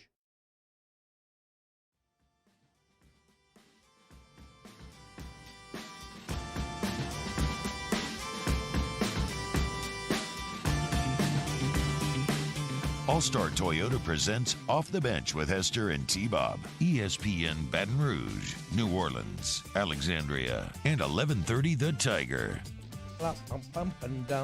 Welcome back. That had like a Justin Timberlake in sync day. Welcome back. Welcome back. Oh, yeah. It did. I can see Did that you hear it? For sure. I did hear it. I heard it when you did it for There sure. it hap. Yeah, exactly. Couldn't think of the song at first. Sorry. What was the old cybersex song? You remember that one back in the day? About cybering. Digital, get down. Just you and me. That is exactly it. Cybering. Wow, what a weird. Yeah. I guess cybering I'm here became for it. sexting somewhere along the way. I don't know what you crazy kids are into. Danny would know. Welcome back to Off the Bench, 105 ESPN. Sorry for the technical difficulties this morning, but we've got them figured out now. And we are good to go. We are going to say goodbye to CST, though. If you want to keep watching, youtube.com/1045ESPN. Also, for our 100.3 listeners, you got Greeny coming up next. What's going on 11:30 next? Patrick Netherton? We got the Patrick Netherton Show. Okay, there you go. So, Who's the voice of the Northwestern State Demons? I'm sure he enjoyed having Coach O back in town. Tough loss for the Demons there, but fork him. Like I said, there was something wonderfully on. Did you say your old man went up to the game? He didn't get to go up to the game. Unfortunately, I know. Well, damn it, Bobby. There was something wonderfully. Oh wow, well done. There was something wonderfully on message about Coach O at that game on Saturday, where he's been a big Louisiana football over everything, right? And so it was really fascinating. And look, the relationships between the small schools and LSU have not always been good at times. And I thought there was something really unifying about having the LSU head football coach in a McNeese pullover giving the Forkham sign. And then realizing that this man actually has, legitimate roots. Like, this is not surface level. No, he's got a son on McNeese. He played at Northwestern, and he's a head coach at LSU. If that isn't the man to unite Louisiana football and to put up the gates around the state like they have said they're going to do, I don't know which man would be better suited for that job. No, it's awesome. I actually do like it. It's like Tom Herman, man. Tom Herman for sure. I do. What's he doing now? Who knows? I do love. He's probably on Alabama's shadow staff. Probably. That's probably a good call. He's an offensive analyst now for Nick Saban. But crap. I love the fact that Coach O loves Louisiana football, because I talked with some people that work for Northwestern, and they made a point to reach out to me to say Coach O was great. Coach O was great this weekend. I asked him for an interview. There was no, I'm here to watch my son, which he is. I mean, he could have, and nobody's going to hate on that. But he's like, oh, he was so gracious. And in fact, he came over after I interviewed him, and he said, thanks for giving me the opportunity. Wow. It's like, things like that. You don't get that from, like, this guy is a national championship winning coach of the year, and he goes and thanks the Northwestern, radio staff for giving him the opportunity to be on the radio. Emil McClellan, Cybering reminds me of AOL chat rooms. Ooh, some greasy chat rooms. Real greasy. Like I said, anytime you're getting hit with the ASL, you should probably back out of that room because you're somewhere on the internet. You stumbled into a dark corner. Remember, of the it didn't internet. even have to be a room. Like, you would be on, and randomly someone you didn't know, it'd pop up, and they'd ask you just in, like, regular chat, not even like yes, that's what I'm IM saying. But messenger. like, just ignore that. If you ever get the ASL message, just ignore it unless you're feeling like you want to get really weird. For those who know, ASL is age, sex, language, right? Location. Location. Yeah. I'm an idiot. It's language when it makes sense because it could mean, L could stand for different things in different languages. So love language. Even creepier than I had originally thought. Literally asking, how old are you? Yeah. Are you a boy or girl? And where are you? Wow. Okay. Early internet, man. Crazy, crazy time. All right. Look, we got a big hour 3 coming up. I want to talk about this LSU baseball game tonight, which Muso's not feeling very great about maybe happening or not. He's talking about, what was it, 80% chance of rain at 6 p.m., so that's not good. But there are some exciting elements to talk about with baseball night, some fun facts. And how about the fact that Landon Marceau now has 31 1/3 innings without giving up an earned run straight? Unreal. So a ton of baseball talk coming up. We got Nick Underhill at 9:30 talking about the New Orleans Saints as their offseason continues to take shape. And trust me, William, say you do not want to miss the Nick interview. So again, if you want to keep watching, youtube.com/1045ESPN. And we'll be back with more Off the Bench for hour 3. OTBOT.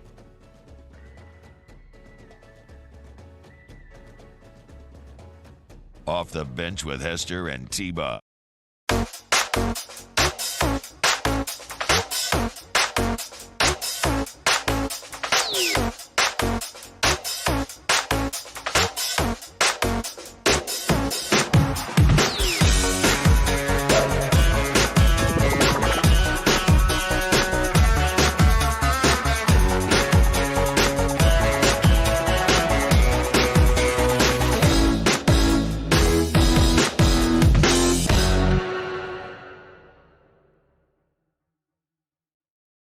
Starting in 1974, Central Plumbing has served Baton Rouge and surrounding areas for all of their plumbing needs.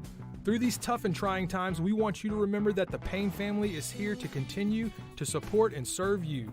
As a multi-generational business, there is no job that is too big or too small. Residential, commercial, industrial, hospitality, we're here for anything you need. 24/7, 365. Give us a call, 225-925-8552. Have you been arrested for DUI or other traffic violations? Have you made a mistake? We all have. You're not a bad person. Call the law offices of O.C. Brown at 225-343-1111 or connect with us online at ocbrown.com.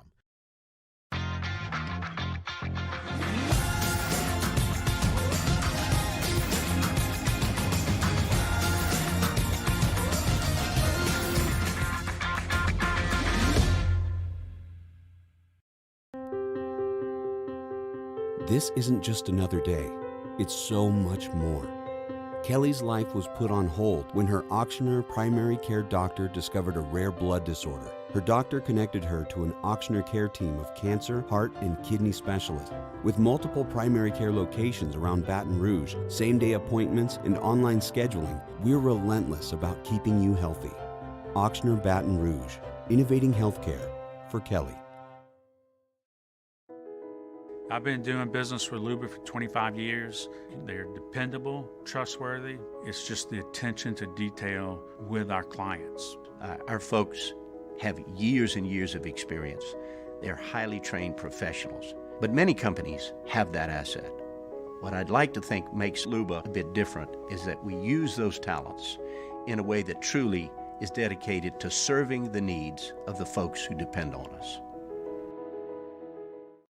Are you a licensed contractor? There's lots of good contractors in Louisiana doing work the right way, but unfortunately, too many unlicensed contractors are working outside the licensing requirements. Working as a contractor in Louisiana requires a license for the company doing the work. The Louisiana State Licensing Board for Contractors wants to help you get licensed to allow you to conduct work legally. It's not difficult to get the license. We can help you. Go to lacontractor.org for more information. Licensed contractors, it's the law. Gulf Coast Office Products is a nationally recognized Savin office equipment dealer based right here in Louisiana. Over 100 employees strong, Gulf Coast has the boots on the ground to support all vertical markets, from education, engineering, legal, and finance. With the latest in office technology, from desktop to production segment units, Gulf Coast and Savin have the perfect fit for you.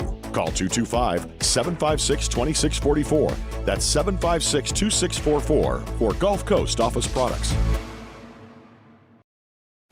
I'm Jay Ducote. I grew up learning how to cook at LSU tailgate parties and right in my own backyard.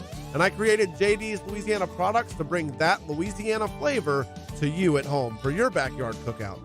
JD's Louisiana barbecue sauce, Louisiana molasses mustard, spicy and sweet barbecue rub, and more are available at your local supermarkets or by logging on to jducote.com/shop. Put in promo code CST for 25% off at checkout.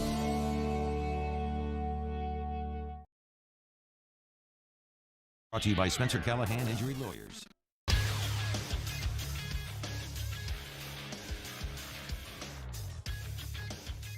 Good morning. It's 9 a.m. on Tuesday, March 23rd. Today in Baton Rouge, expect thunderstorms with a high of 72. If you missed hours 1 or 2 of the show, catch that up at the on-demand section at 1045ESPN.com. Still to come on OTBOT, Nick Underhill talks Saints at 9:30, presented by former Tiger and attorney Chris Barrett. Follow the show today on Twitter and Instagram at OTB_ESPN. You can watch live at the 1045 ESPN YouTube channel. OTBOT starts right now. All-Star Toyota presents Off the Bench with Jacob Hester and T-Bob Hebert. Yeah. Off the Bench with Hester and T-Bob. Hey, P, they said I got to come off the bench. All-Star Toyota presents Off the Bench with Hester and T-Bob. Yo, yo, yo. Yo, what's up, y'all? Welcome back, OTBOT. I don't know how we arrived here. Oh, we were asking each other where, like, random tournament teams were from. So close. Yeah, you were right there. Yeah. Oral Roberts, which is in Tulsa, Oklahoma. You said Pennsylvania. So close. Okay. What was the other one? See, I don't even actually know how I asked far him where that Creighton is. was. Where Creighton was, and he said Indiana. He said It's Indiana. Indiana. I mean, you Which, can't go, technically, that's where they are right now. Yes. You cannot go wrong. Well, that's a good point, Moose. I should have spun it that way. But also, if you're talking about small schools, basketball, like, I feel like you can't go wrong guessing Indiana. It's a basketball culture. Like, maybe you find something there. But where was Creighton, y'all said? Omaha. It's in Omaha. Omaha. Nebraska. Okay. See, now I'll never forget that. So think about, like, baseball, getting to Omaha, Creighton. But so this then spun into, if I gave you a blank outline of the country, could you name all 50 states? Could you place all 50 states? To which I respond, absolutely not. I think I could. I could not even get, I think I could get about 30, maybe. I think that would be pushing it. But y'all know this. I am horrible at geography. Ironically, even though I love history, I am so bad at keeping geography straight in my head. Like, the Midwest to me is all just one giant jumble of teams. Like, I was shocked when I learned where Michigan was. Still don't know where it is. It's up somewhere around here near the Great Lakes. It's right there. Yeah, where Hester's pointing. there. That's Wisconsin. That's Wisconsin. I pointed to Wisconsin? No, yeah, you did. Below that is Illinois. That's Michigan. So what's in the middle? A lake? That's Lake Michigan, Yes. I believe. It's a couple of lakes. The Great Lakes. Yeah, I think they called them. I didn't know if that was Is that Lake lake Michigan or, like or Lake the state. Superior? It was Michigan. I think it's Lake Michigan. So here's the Below question. Wisconsin is Illinois. Our citizens, first off, we should all do this challenge and see how many we get. I almost guarantee I will lose. But secondly, Musa will win. I'll get second. Danny will get third. T-Bob will get a distant fourth. so let's do this. Let's. I know my states. Yeah. Okay. You know your states? I think we all do except T-Bob. Okay, so wait, do we Is print Danny this the secret out? ringer? Yeah. Do we print it out? out, Danny, and we try to do it? Or maybe there's like an easy way to do it online. But if not, we'll print it out and do it. But I want to do a Citizens Bank poll question of the day. If I gave you a blank map of the USA, could you fill in all 50 states correctly? Or do we go under? Do we instead do like? Could you fill in? No. You go for broke here, man. Okay, and then make it a yes or no. Full disclosure, I mean, I'd get like 45, like boom. There's going to be 5 that I'm like. There's gonna be some that really would trip me up because I'm looking at them right now. Is this New Mexico? Yes. And that's Nevada. No, that's Arizona. That's Arizona. T-Bob. Above that is Utah, and next to that is Where's Colorado. Nevada? Right here. Nevada's in between Utah and California. Ah, I thought it was beneath California. Hey, listen, son of a gun, God, dude. T-Bob. Oof, we got bigger problems than I thought. But what's funny is I could probably give you like I don't need geography. I have a cell phone. Listen, I could give you a Game of Thrones map. You could probably tell me where the houses are. Yeah, I've played so much Game of Thrones, the board game. I Right? have that map Or memorized like in my Lord mind. of the Rings. If I gave you a map, you could tell me exactly where I have everyone spent dwells. infinitely more time studying maps of Middle Earth than I have the United States. Exactly. Yes, this is correct. So you could spin it that way and say, But you you gotta think fools about wouldn't this. know that. But you got to think about this. When you're reading fantasy, so much of that kind of works off of the map that you want to have it all very clear in your head so you can understand, like, okay, they're traveling where now? How far are they? Like, and that is actually, that's the same with history as well. Yeah, this makes perfect sense to me. Oh, dear. But that's the What is same with that? history. This is a map of Middle Earth. So it's not even a real place. No. But Tolkien was incredible in terms of creation and just realizing a full world. The point is I'm horrible at geography, but I'm fascinated to see how many of these states I can actually get correct. It's not my strong suit. College basketball's not my strong suit either. And the Sweet 16 is set, though, Jake. Are you still leading the 104.5 ESPN Bracket Challenge? I have not checked. Yes, I checked. Okay. You are. What about you, Moose? Have you fallen off? I am tied for third right now. It wasn't a great day yesterday. I, for some odd reason, picked Kansas, even though I spent most of the year making fun of them for Not being, here, up in being- Kansas. for being bad at basketball this year. And they were very bad last night, and Iowa lost, so that hurt me as well. So now Kansas was highly overrated. They all were. year long. They were were. bad I thought basketball. they could at least get to the Sweet 16. Ooh, Palmero. Did I pull away a little bit? You did. I mean, we were at 66 got a little yesterday, juice. Jake. Both of us were at 66. Okay. I'm actually also pulling away, not to brag. For dead last. Falling behind. You're now dead last. Oh, Daniel. What did we do? I mean, we got. I picked Kansas to win it all. To win it all? Yes. Oh, Daniel. you're done. That's my guy, Danny. Your bracket is on Daniel. fire. I'm done. Yeah. Yeah, you're done. No, look, here's the point. Okay, but on this board, Yeah. before you get to your point, sorry to cut you off. No, you're good. You're in dead last. Or first. Who do you want to make sure that you beat? Like, is there one person, because Moscona's not on, or actually, Matt is. No, Like, where was that yesterday? You should have let me know. You should That have let was me not know. on there yesterday. That So- is null and void. So here it is. Null and void. Even though he's not anywhere close to first. Here it is, though. I don't want. Well, I already am beating everybody on this list. Whenever I do something, I want to do it better than anybody else. So if I'm losing, I want to lose better than anyone else. And that's exactly what I'm doing right now. That's why I was so ecstatic yesterday when I learned that I'd taken over the basement from Chuck P. Okay. Yeah. A couple of. You ever heard of if you ain't first, you're last? Yeah, Ricky what about Bobby's if dad you said ain't that. last, you're Just stop. first? A couple of observations. Everybody has like their show name kind of behind it for the most part. Yeah. Like Hunt Palmer does too many shows. He wouldn't have room to fill in all the shows that he does here. Paul O'Neill's talking like Cam Newton here. Yeah, I was about to say, what is that? With this font, I don't really know what's going on there. Moscona did not have a bracket yesterday. Now he has one. That shenanigans to me filled it out after the fact, and he's still not winning. And Danny and Musso don't have OTB behind their name. So sad. I don't think the producers get. Well, you should. I don't think the producers. Well, get they the need to show on the because line. we're a team. That's not our decision. We love y'all boys. Yes. I'm also missing a T in my name up there. Look at that. No, you're not. Ride I together, am. die together. Where And- we at? Where's Musso? Oh, yeah. You are. I am. I mean, are you not impressed with tough. like what's better to go 0-16 or 1-15? Yeah, to go 1-15. No. Why? Yes, it is. Why would you No. look, Cleveland? You're the person who'd throw a parade for losing every game. What? Yes, at least be memorable. No. Yes, dude. Why would you celebrate failure like that? Because if, like I said, if you're gonna That's do stupid. anything in this No, world, that's do stupid. it to the highest degree. I'm very That's Japanese dumb. in my That's mindset dumb. in that way, right? If I was a bus driver or something, I would approach it with, the highest effort. So when it comes to losing at NCAA brackets and showing my disdain for college basketball, I want to really go the extra mile and drive this point home. So my plan's working perfectly. This is all by design. And let's remember also, it's just as hard to lose consistently as it is to win consistently when it comes to gambling. So not to brag. No, it's but there you not. go. That doesn't even make sense. Yes, it does.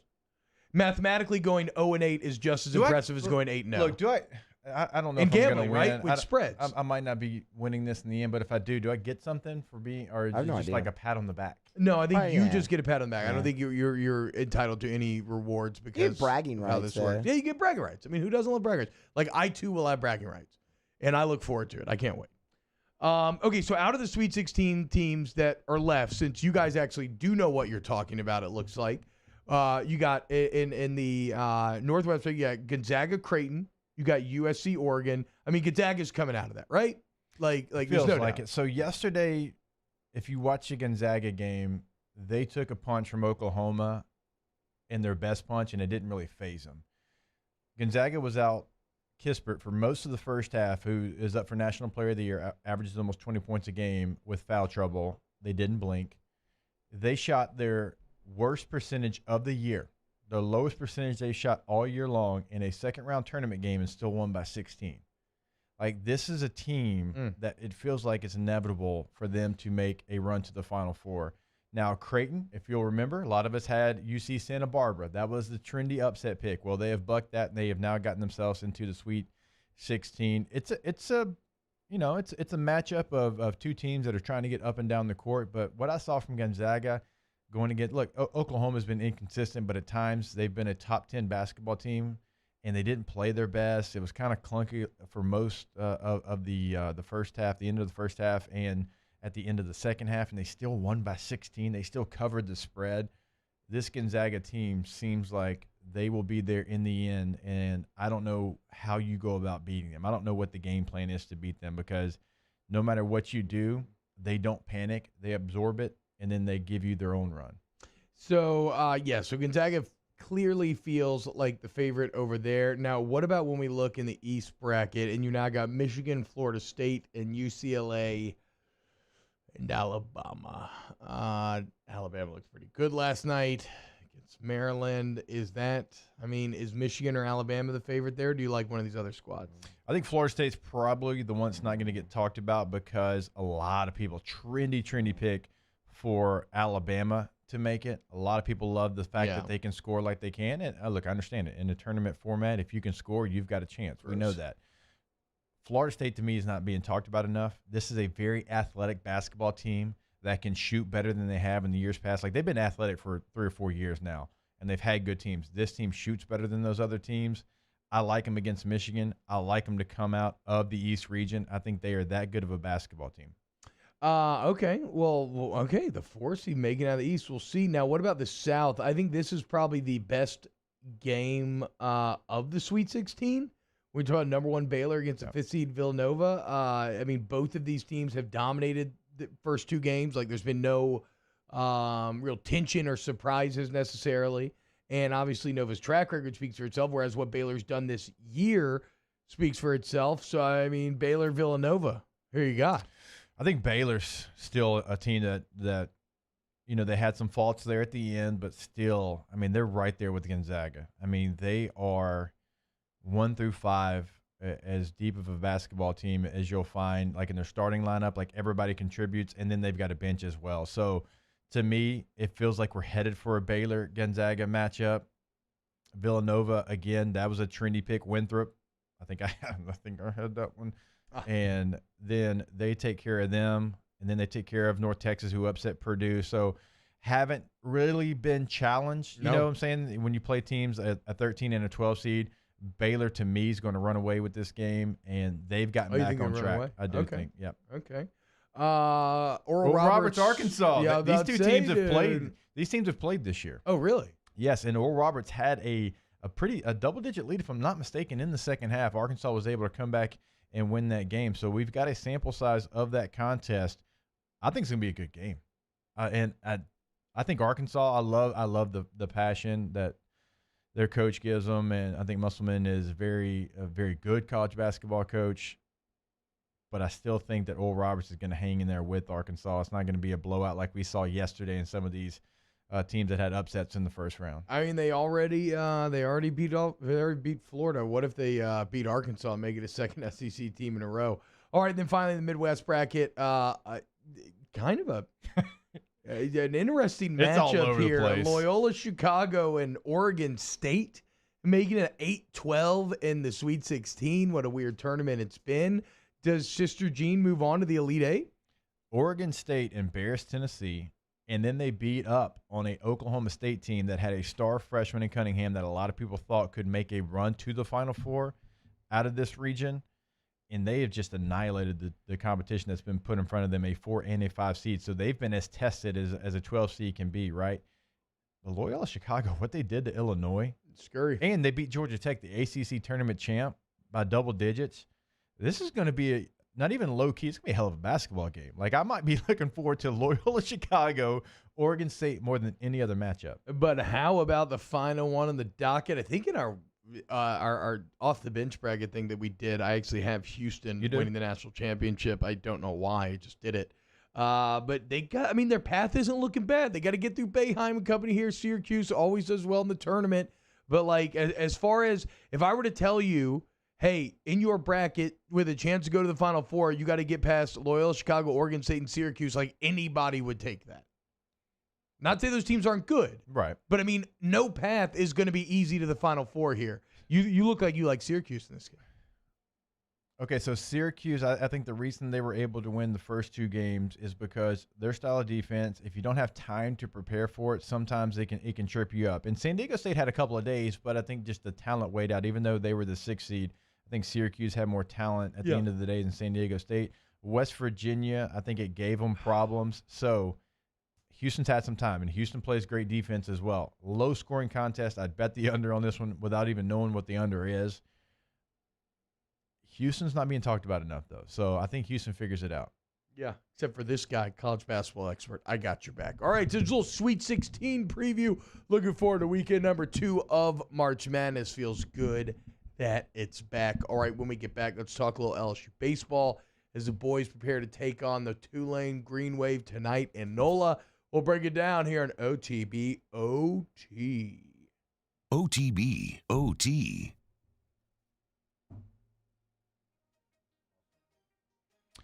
All-Star Toyota, BatonRouge.com. All-Star Toyota of BatonRouge.com. If you have any look, you're like, man, it's time to buy a new car. Well, why don't you go check out All-Star, where the selection they have is incredible. Like, it doesn't matter what you need. If you need a sedan, you need an SUV, you need some midsize, you need a minivan, you want a truck, big or small, right? And that Tundra's a beast, dude. All-Star Toyota has it all, and they have it all multiple different ways, right? Certified used vehicles, you can rent, buy, you can lease. The bottom line, Jake, they have an answer for whatever your needs are. Yeah, that's exactly right. I mean, like my situation right now, like I needed something to drive around town. I need to rent a car. I've got that 4Runner. I'm able to go have that service. I don't have to worry about not having a ride. There's so many different ways. Go check it out, All-Star Toyota of BatonRouge.com. Yeah, when you go to get service, they will actually drive you home and pick you back up. All-Star Toyota of BatonRouge.com. In times of need, get a full list of phone numbers, websites, and other important emergency information on the Demco Stormwatch page at 1045ESPN.com. At All-Star Toyota, you get it all. If you're in the market for an all-new Toyota vehicle, come see our friendly and knowledgeable sales team at All-Star Toyota. Located in Baton Rouge at the corner of Airline and Goodwood, we've been serving our community since 2005 by offering a large selection of new Toyota cars, trucks, and SUVs. Get behind the wheel of your dream car and take a test drive at All-Star Toyota today.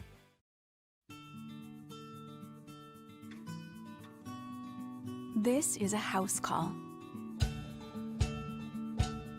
This is a follow-up appointment. This is a diabetes checkup. This isn't just more convenient care, it's more advanced care. This is innovating healthcare at Louisiana's #1 hospital, Auctioner. ServiceMaster Elite create clean, disinfected work environments. As a local business, we take pride in serving the New Orleans and Baton Rouge areas.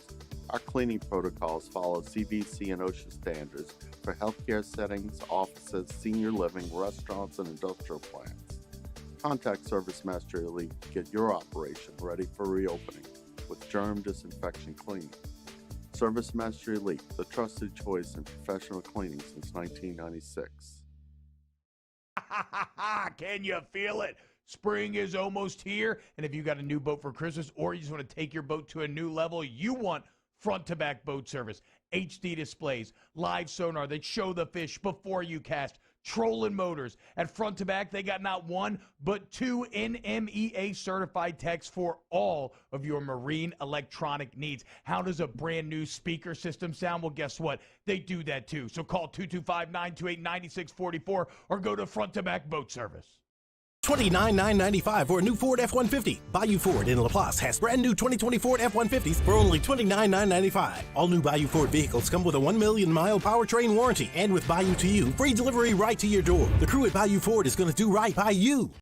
50 years ago on Easter Sunday, Breck's Baton Rouge Zoo proudly opened our doors, and we've been hopping ever since. 5 decades of connecting people with animals, teaching our community about the problems facing wildlife and how we can help, and working with zoos across the world to protect endangered species.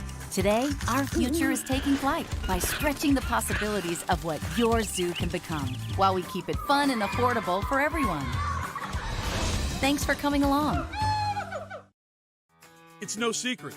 The best oysters in Baton Rouge are at Jolie Pearl Oyster Bar. Enjoy mouth-watering South Louisiana flavor and oysters from all over the country. Join us for a Tuesday edition of Game Time presented by Bet Rivers. We're live from Mike Anderson Seafood at 6 p.m. Come out and see us or tune in here. Crunching the numbers, looking for angles, sweating the action. Game Time on 104.5 ESPN Baton Rouge.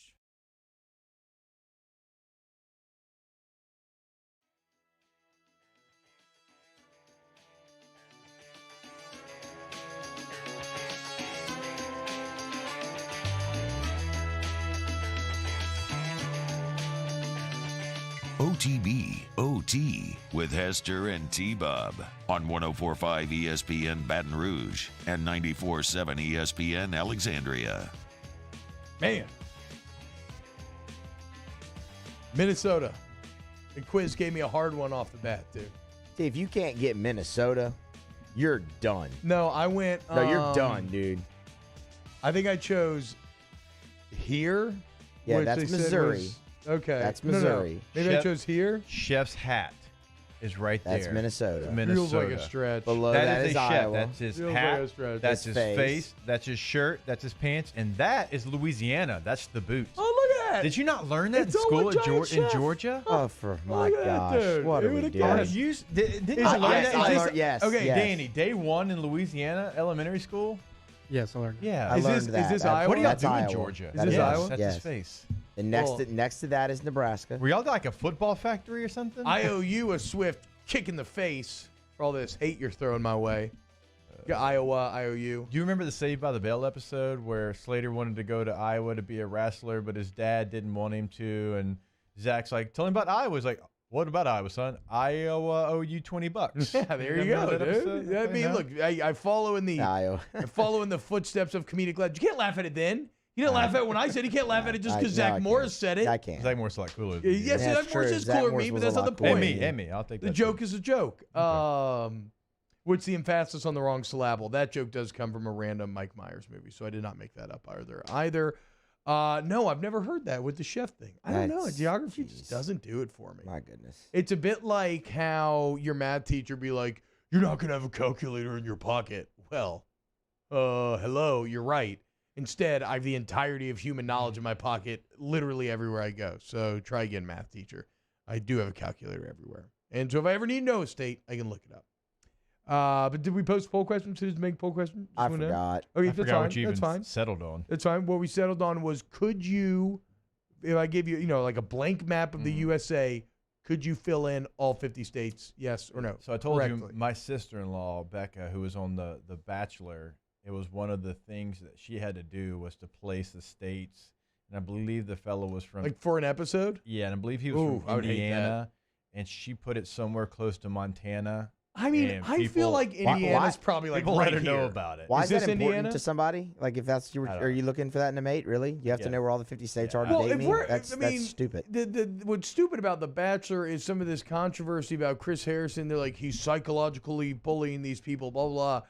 I'm sitting here as all this like drama's breaking out. For those who don't know, they like take Chris Harrison off the show, and they're like for like psychological bullying, and it's like, I thought that's what we were all here for.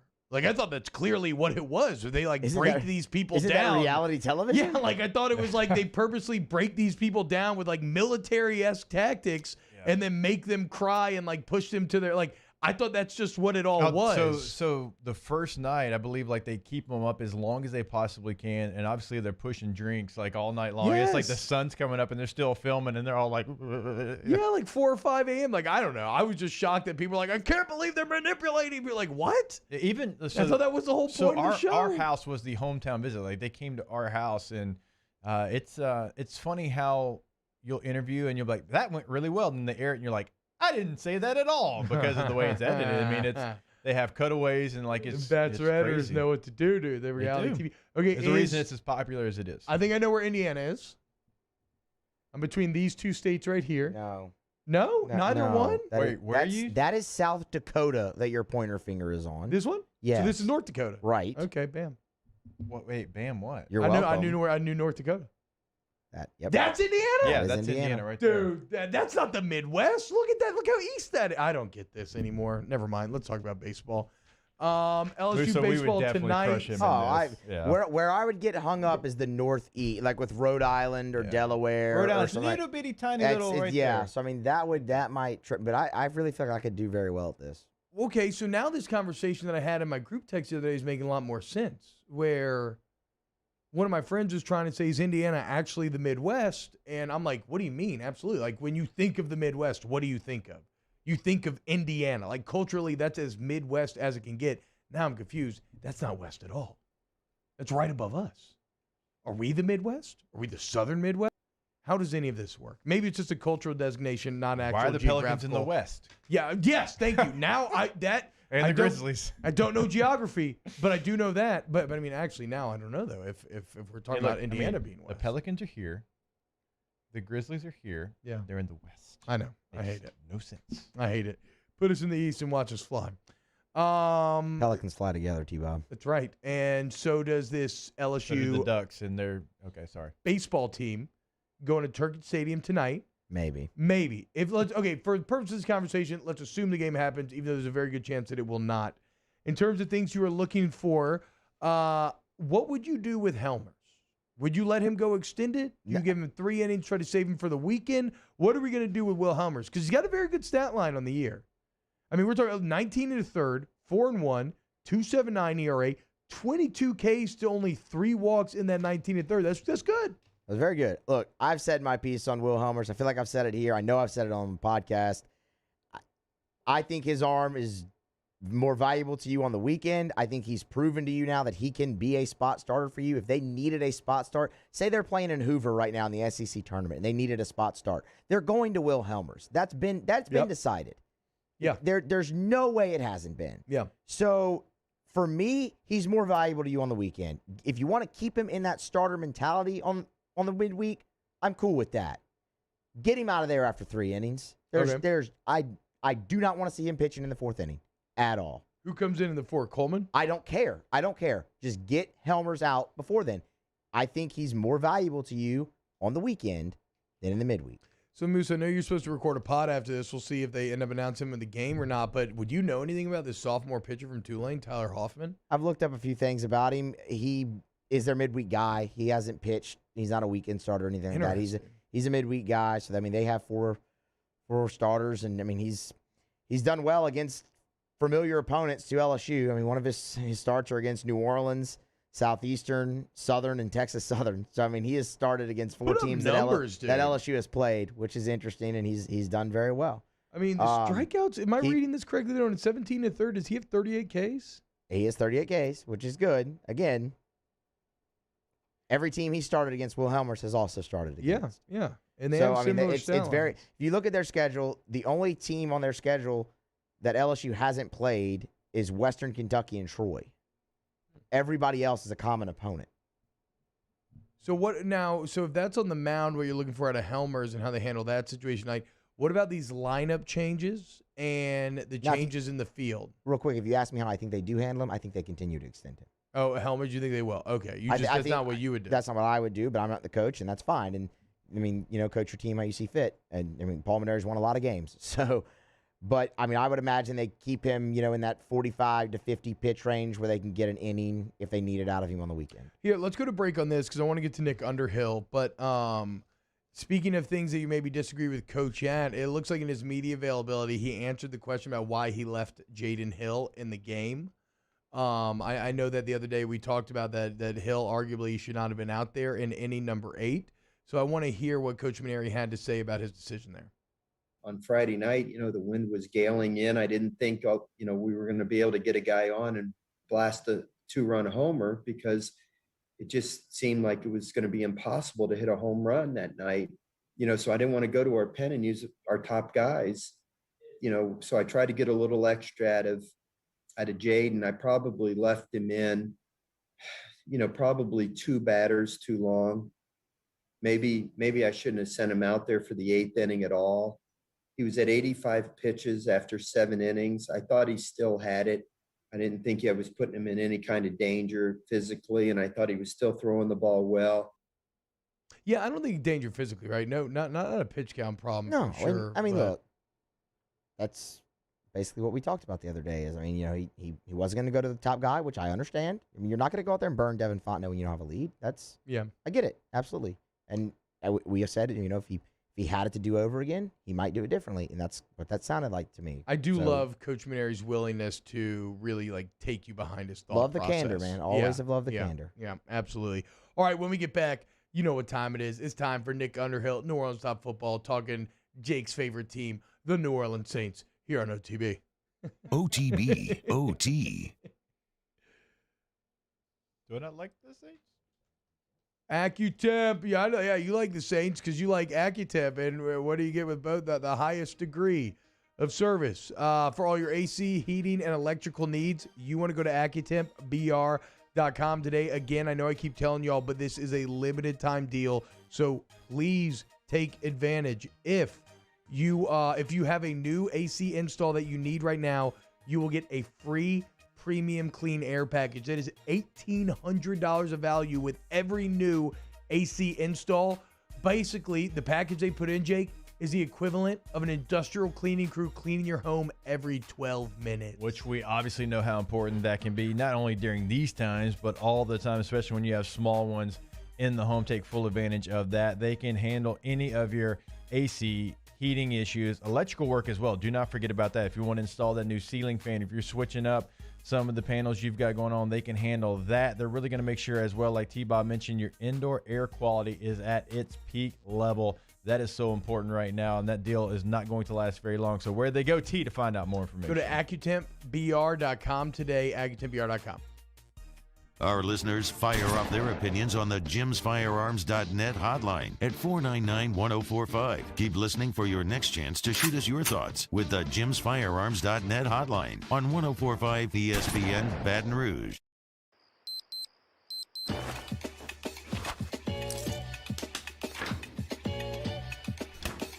I'm feeling good. So good.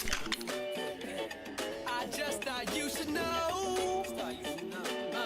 Gulf Coast Office Products is a nationally recognized Savin office equipment dealer based right here in Louisiana. Over 100 employees strong, Gulf Coast has the boots on the ground to support all vertical markets from education, engineering, legal, and finance. With the latest in office technology from desktop to production segment units, Gulf Coast and Savin have the perfect fit for you. Call 225-756-2644. That's 756-2644 for Gulf Coast Office Products. At All-Star Toyota, you get it all. If you're in the market for an all-new Toyota vehicle, come see our friendly and knowledgeable sales team at All-Star Toyota. Located in Baton Rouge at the corner of Airline and Goodwood, we've been serving our community since 2005 by offering a large selection of new Toyota cars, trucks, and SUVs. Get behind the wheel of your dream car and take a test drive at All-Star Toyota today. This isn't just another day. It's so much more. Kelly's life was put on hold when her auctioneer primary care doctor discovered a rare blood disorder. Her doctor connected her to an auctioneer care team of cancer, heart, and kidney specialists. With multiple primary care locations around Baton Rouge, same-day appointments, and online scheduling, we're relentless about keeping you healthy. Auctioneer Baton Rouge. Innovating healthcare for Kelly. Starting in 1974, Central Plumbing has served Baton Rouge and surrounding areas for all of their plumbing needs. Through these tough and trying times, we want you to remember that the Payne family is here to continue to support and serve you. As a multi-generational business, there is no job that is too big or too small. Residential, commercial, industrial, hospitality, we're here for anything you need. 24/7, 365. Give us a call, 225-925-8552. I've been doing business with Luba for 25 years. They're dependable, trustworthy. It's just the attention to detail with our clients. Our folks have years and years of experience. They're highly trained professionals. But many companies have that asset. What I'd like to think makes Luba a bit different is that we use those talents in a way that truly is dedicated to serving the needs of the folks who depend on us. Have you been issued a ticket for texting, speeding, or other traffic violations? Have you made a mistake? We all have. You're not a bad person. Call the law offices of O.C. Brown at 225-343-1111 or connect with us online at ocbrown.com. Hey, it's Matt Moscona inviting you to join us for Tuesday's AFR, presented by Insurance Network of Louisiana. We'll recap LSU Michigan, and we'll get you ready for LSU Tulane out at Turchin. Join us 3 to 6, 104.5 ESPN Baton Rouge.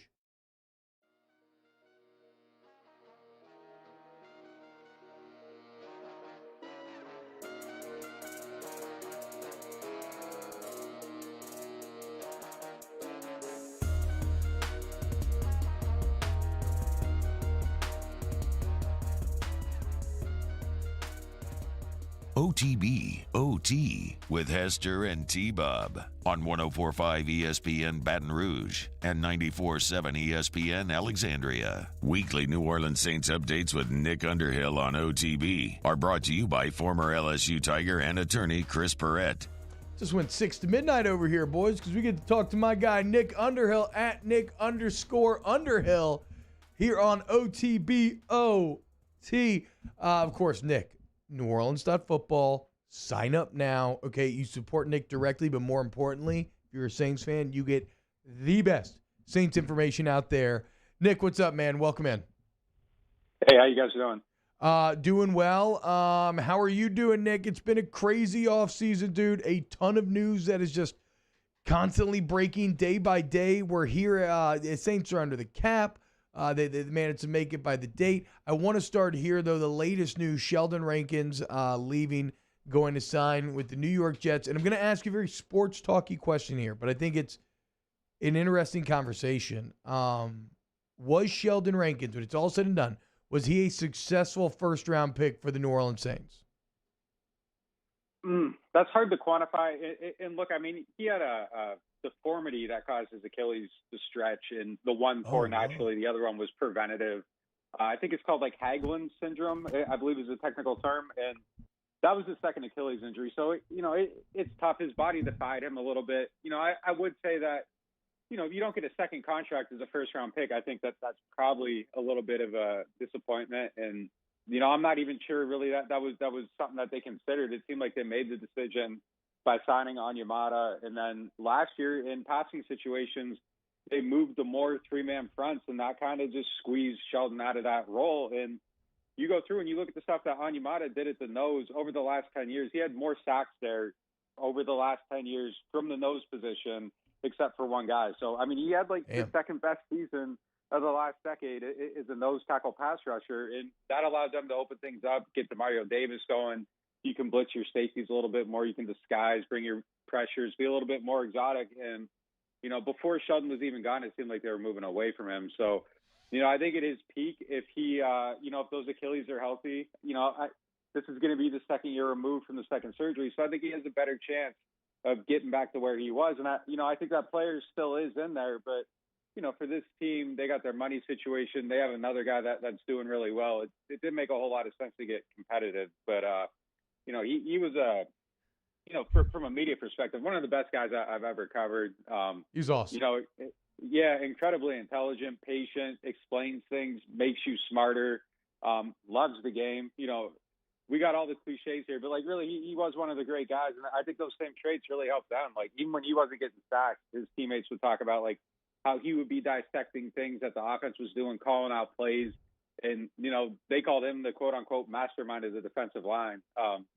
And I think they're going to miss that a little bit, but the on field, I think Onyemata is a good replacement, and it pains me to say it, but yeah, I mean, he probably didn't live up to the expectation of the number 12 pick in the draft. I mean, if we're just being real, I think it just is what it is, and his body defied him, and he can't control that, but that's still the truth. Yeah, I'm in complete agreement. It's not necessarily his fault. It just injuries ended up defining it, but yeah, it's just it's the nature of the beast a bit there. So when you look at this defensive line now, Nick, and this has been a very good group. I mean, NFL record holders, obviously in the 100-yard rusher stat, but now you got no Malcolm Brown, no Sheldon Rankins, no Trey Hendrickson.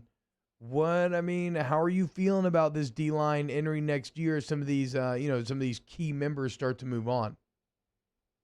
I think it's a little bit sketchy. I mean, and even with these guys coming back, I think I would still feel the same way. All respect to Trey Hendrickson, but if he ever gets double-digit sacks again, I'll be extremely surprised.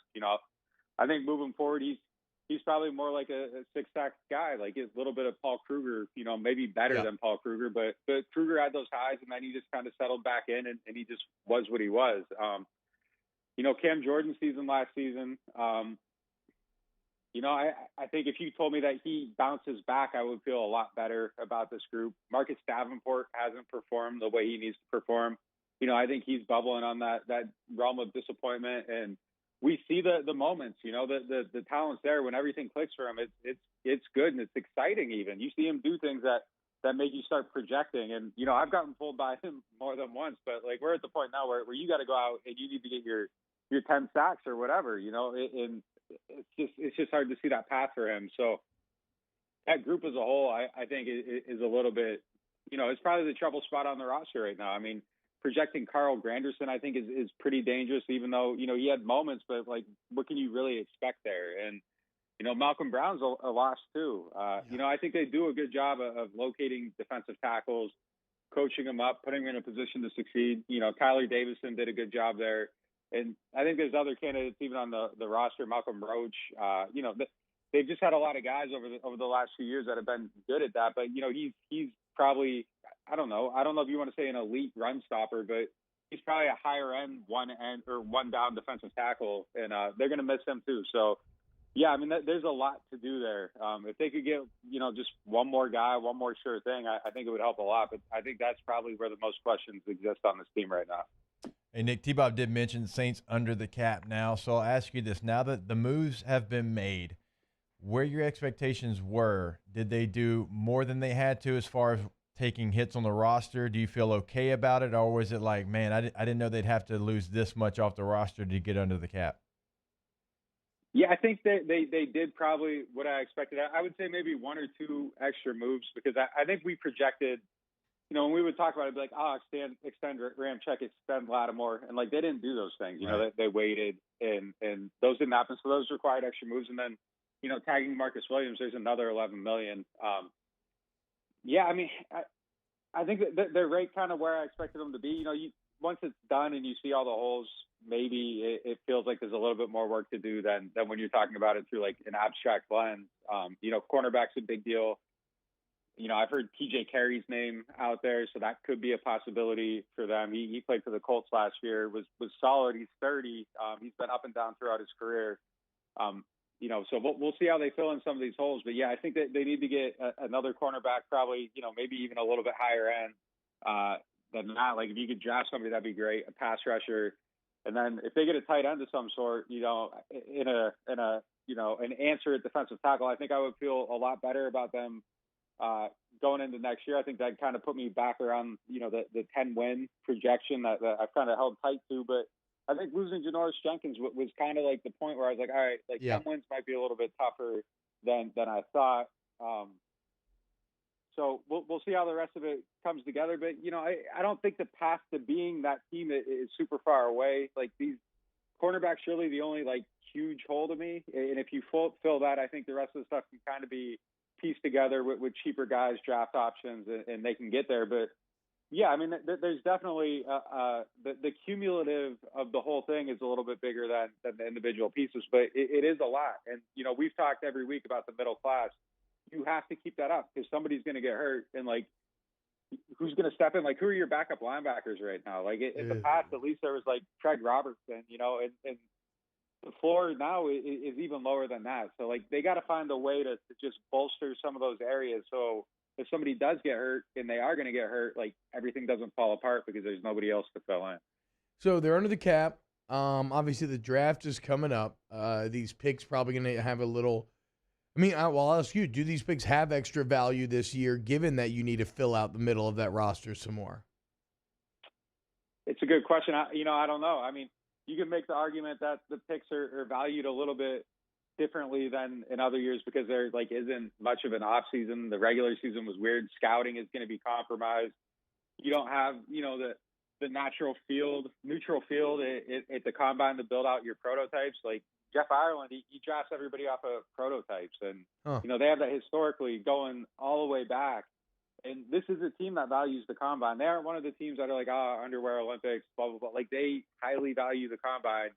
And it's going to be tough to prototype. Like your measurements, even you guys played like you run your 40 at LSU. The school. And all of a sudden, yeah, they're a little more friendly. Sorry, I didn't mean to interrupt you. They're a little more friendly for sure. You're a 5'1" guy, and all of a sudden LSU's telling people you're running a 4'6". Like it's hard to know what's actually true. And surfaces are faster in different places. So, I think it's going to be a little bit tougher for them to do their studies and kind of, know exactly where people slot in. But, I mean, for them, though, those draft picks are important. They're going to be able to expand their draft class. It'll probably cost them $2.5-3 million because, like, you sign somebody and it replaces a more expensive guy on the roster, the top 53. So you start knocking them off. So those guys definitely do have a ton of value, and I think it's incredibly important for them to have a good draft. And as good as Ireland's drafted, as good as the Saints have drafted, I think it's been a couple of years since they've kind of had that class where they're feeling really, really good about every pick. There've been a few over the last couple of years, McCoy, Chauncey Gardner-Johnson, but I think they got to be better in the first round than they have been the last few years. And just, really overall, they just need to hit on a high number of those picks because, this team is top heavy on talent, but that middle class, I mean, it's got to get reloaded one way or another.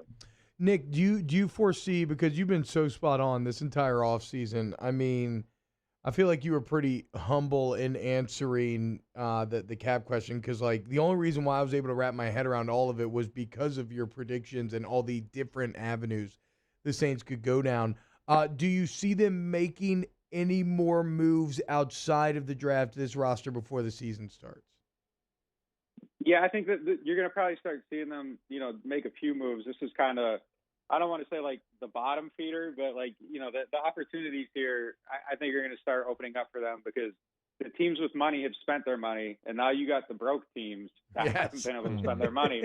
And you got all these players that got squeezed out of their situations because these teams are broke. And, I think you're going to see guys that would normally sign, 3-year, $9 million deals start signing for a year and $1.5 million, $2 million because there's just nothing out there. And I think that's maybe where some of the opportunities to address that middle class, get some bargains, bolster things up, and set yourself up, to go into the draft will help them. But look, it's going to be backwards than how they want to operate usually. Usually they want to plug their holes, the big holes in free agency, and then, you go into the draft and you're kind of opened up. And, last year I think they were forced into a position where they had to get their interior offensive lineman early. And, maybe that was a little bit of a reach in some regards. I think Cesar Ruiz could still be good, but, if we're being honest, last year didn't, quite work out as they hoped. So I think maybe there might be a couple of those holes that they feel like they have to fill in the draft, which isn't great. But I mean, that's just kind of the situation they're in, and they're going to have to find a way to manage. But yeah, I think we're going to start seeing some movement here probably this week and next week. And, it'll be guys probably, of the level of a TJ Carey or something like that. Nick Underhill at Nick_Underhill. NewOrleans.football is the site. Nick, thank you so much for coming on every Tuesday, man. Yes, sir. Thanks for having me. Thanks, Nick. All right, Nick, take it easy, bro. Okay, we're going along there. When we get back, close out the show next with Ask the Bench, brought to you by delicious Mountain Blue Cold Coors Light. OTB, OT. We opened up the playbook and expanded our coverage. Listen daily in high definition on 98.1 HD2. We are 104.5 ESPN Baton Rouge. Are you a licensed contractor? There's lots of good contractors in Louisiana doing work the right way, but unfortunately, too many unlicensed contractors are working outside the licensing requirements. Working as a contractor in Louisiana requires a license for the company doing the work. The Louisiana State Licensing Board for Contractors wants to help you get licensed to allow you to conduct work legally. It's not difficult to get the license. We can help you. Go to lacontractor.org for more information. Licensed contractors, it's the law. Gulf Coast Office Products is a nationally recognized Savin office equipment dealer based right here in Louisiana. Over 100 employees strong, Gulf Coast has the boots on the ground to support all vertical markets, from education, engineering, legal, and finance. With the latest in office technology, from desktop to production segment units, Gulf Coast and Savin have the perfect fit for you. Call 225-756-2644. That's 756-2644 for Gulf Coast Office Products. I'm Jay Ducote. I grew up learning how to cook at LSU tailgate parties and right in my own backyard. And I created JD's Louisiana products to bring that Louisiana flavor to you at home for your backyard cookout. JD's Louisiana barbecue sauce, Louisiana molasses mustard, spicy and sweet barbecue rub, and more are available at your local supermarkets or by logging on to jducote.com/shop. Put in promo code CST for 25% off at checkout.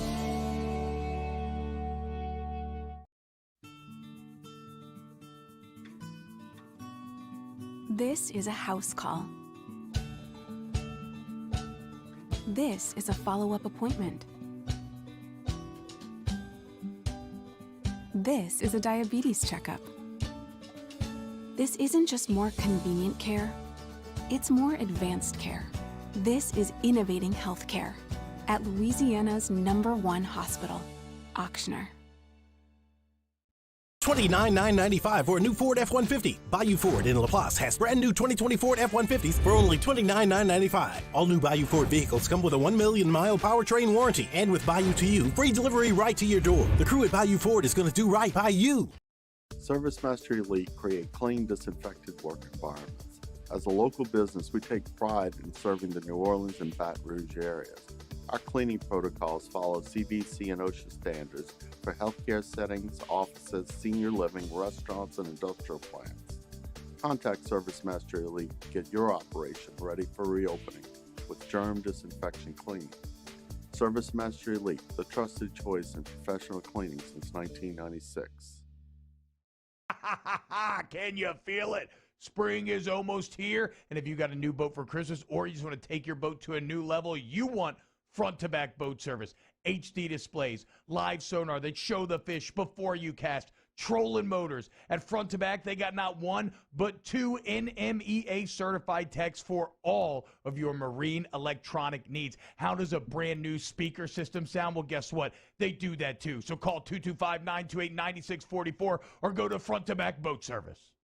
50 years ago on Easter Sunday, Breck's Baton Rouge Zoo proudly opened our doors, and we've been hopping ever since. 5 decades of connecting people with animals, teaching our community about the problems facing wildlife and how we can help, and working with zoos across the world to protect endangered species.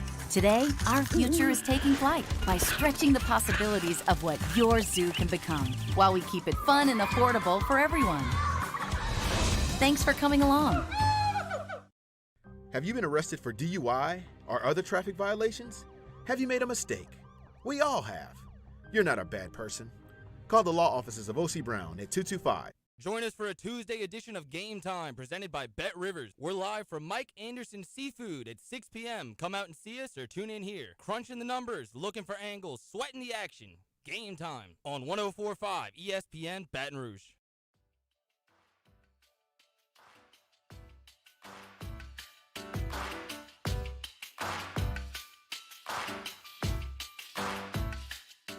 OTB, OT, with Hester and T-Bob on 104.5 ESPN Baton Rouge and 94.7 ESPN Alexandria. Up on the bridge. Hey, what's up, y'all? Welcome back, OTB. Just talking some geography, wowing the guys with my knowledge. But now it's time for a little Ask the Bench, brought to you by Cold Coors Light, Busy Hard Seltzer, and Blue Moon Light Sky. That's right, brah. Okay, how about this? Ask OTB is 24 fouls to 13 fouls with 3 fouls in the last minute against you. Unfair officiating. James, a little on the nose there. I don't know. Nope. Now, granted, I was in the middle of bath time as I was watching the game last night. I didn't find myself too, egregiously upset with the refs, but a lot of people did.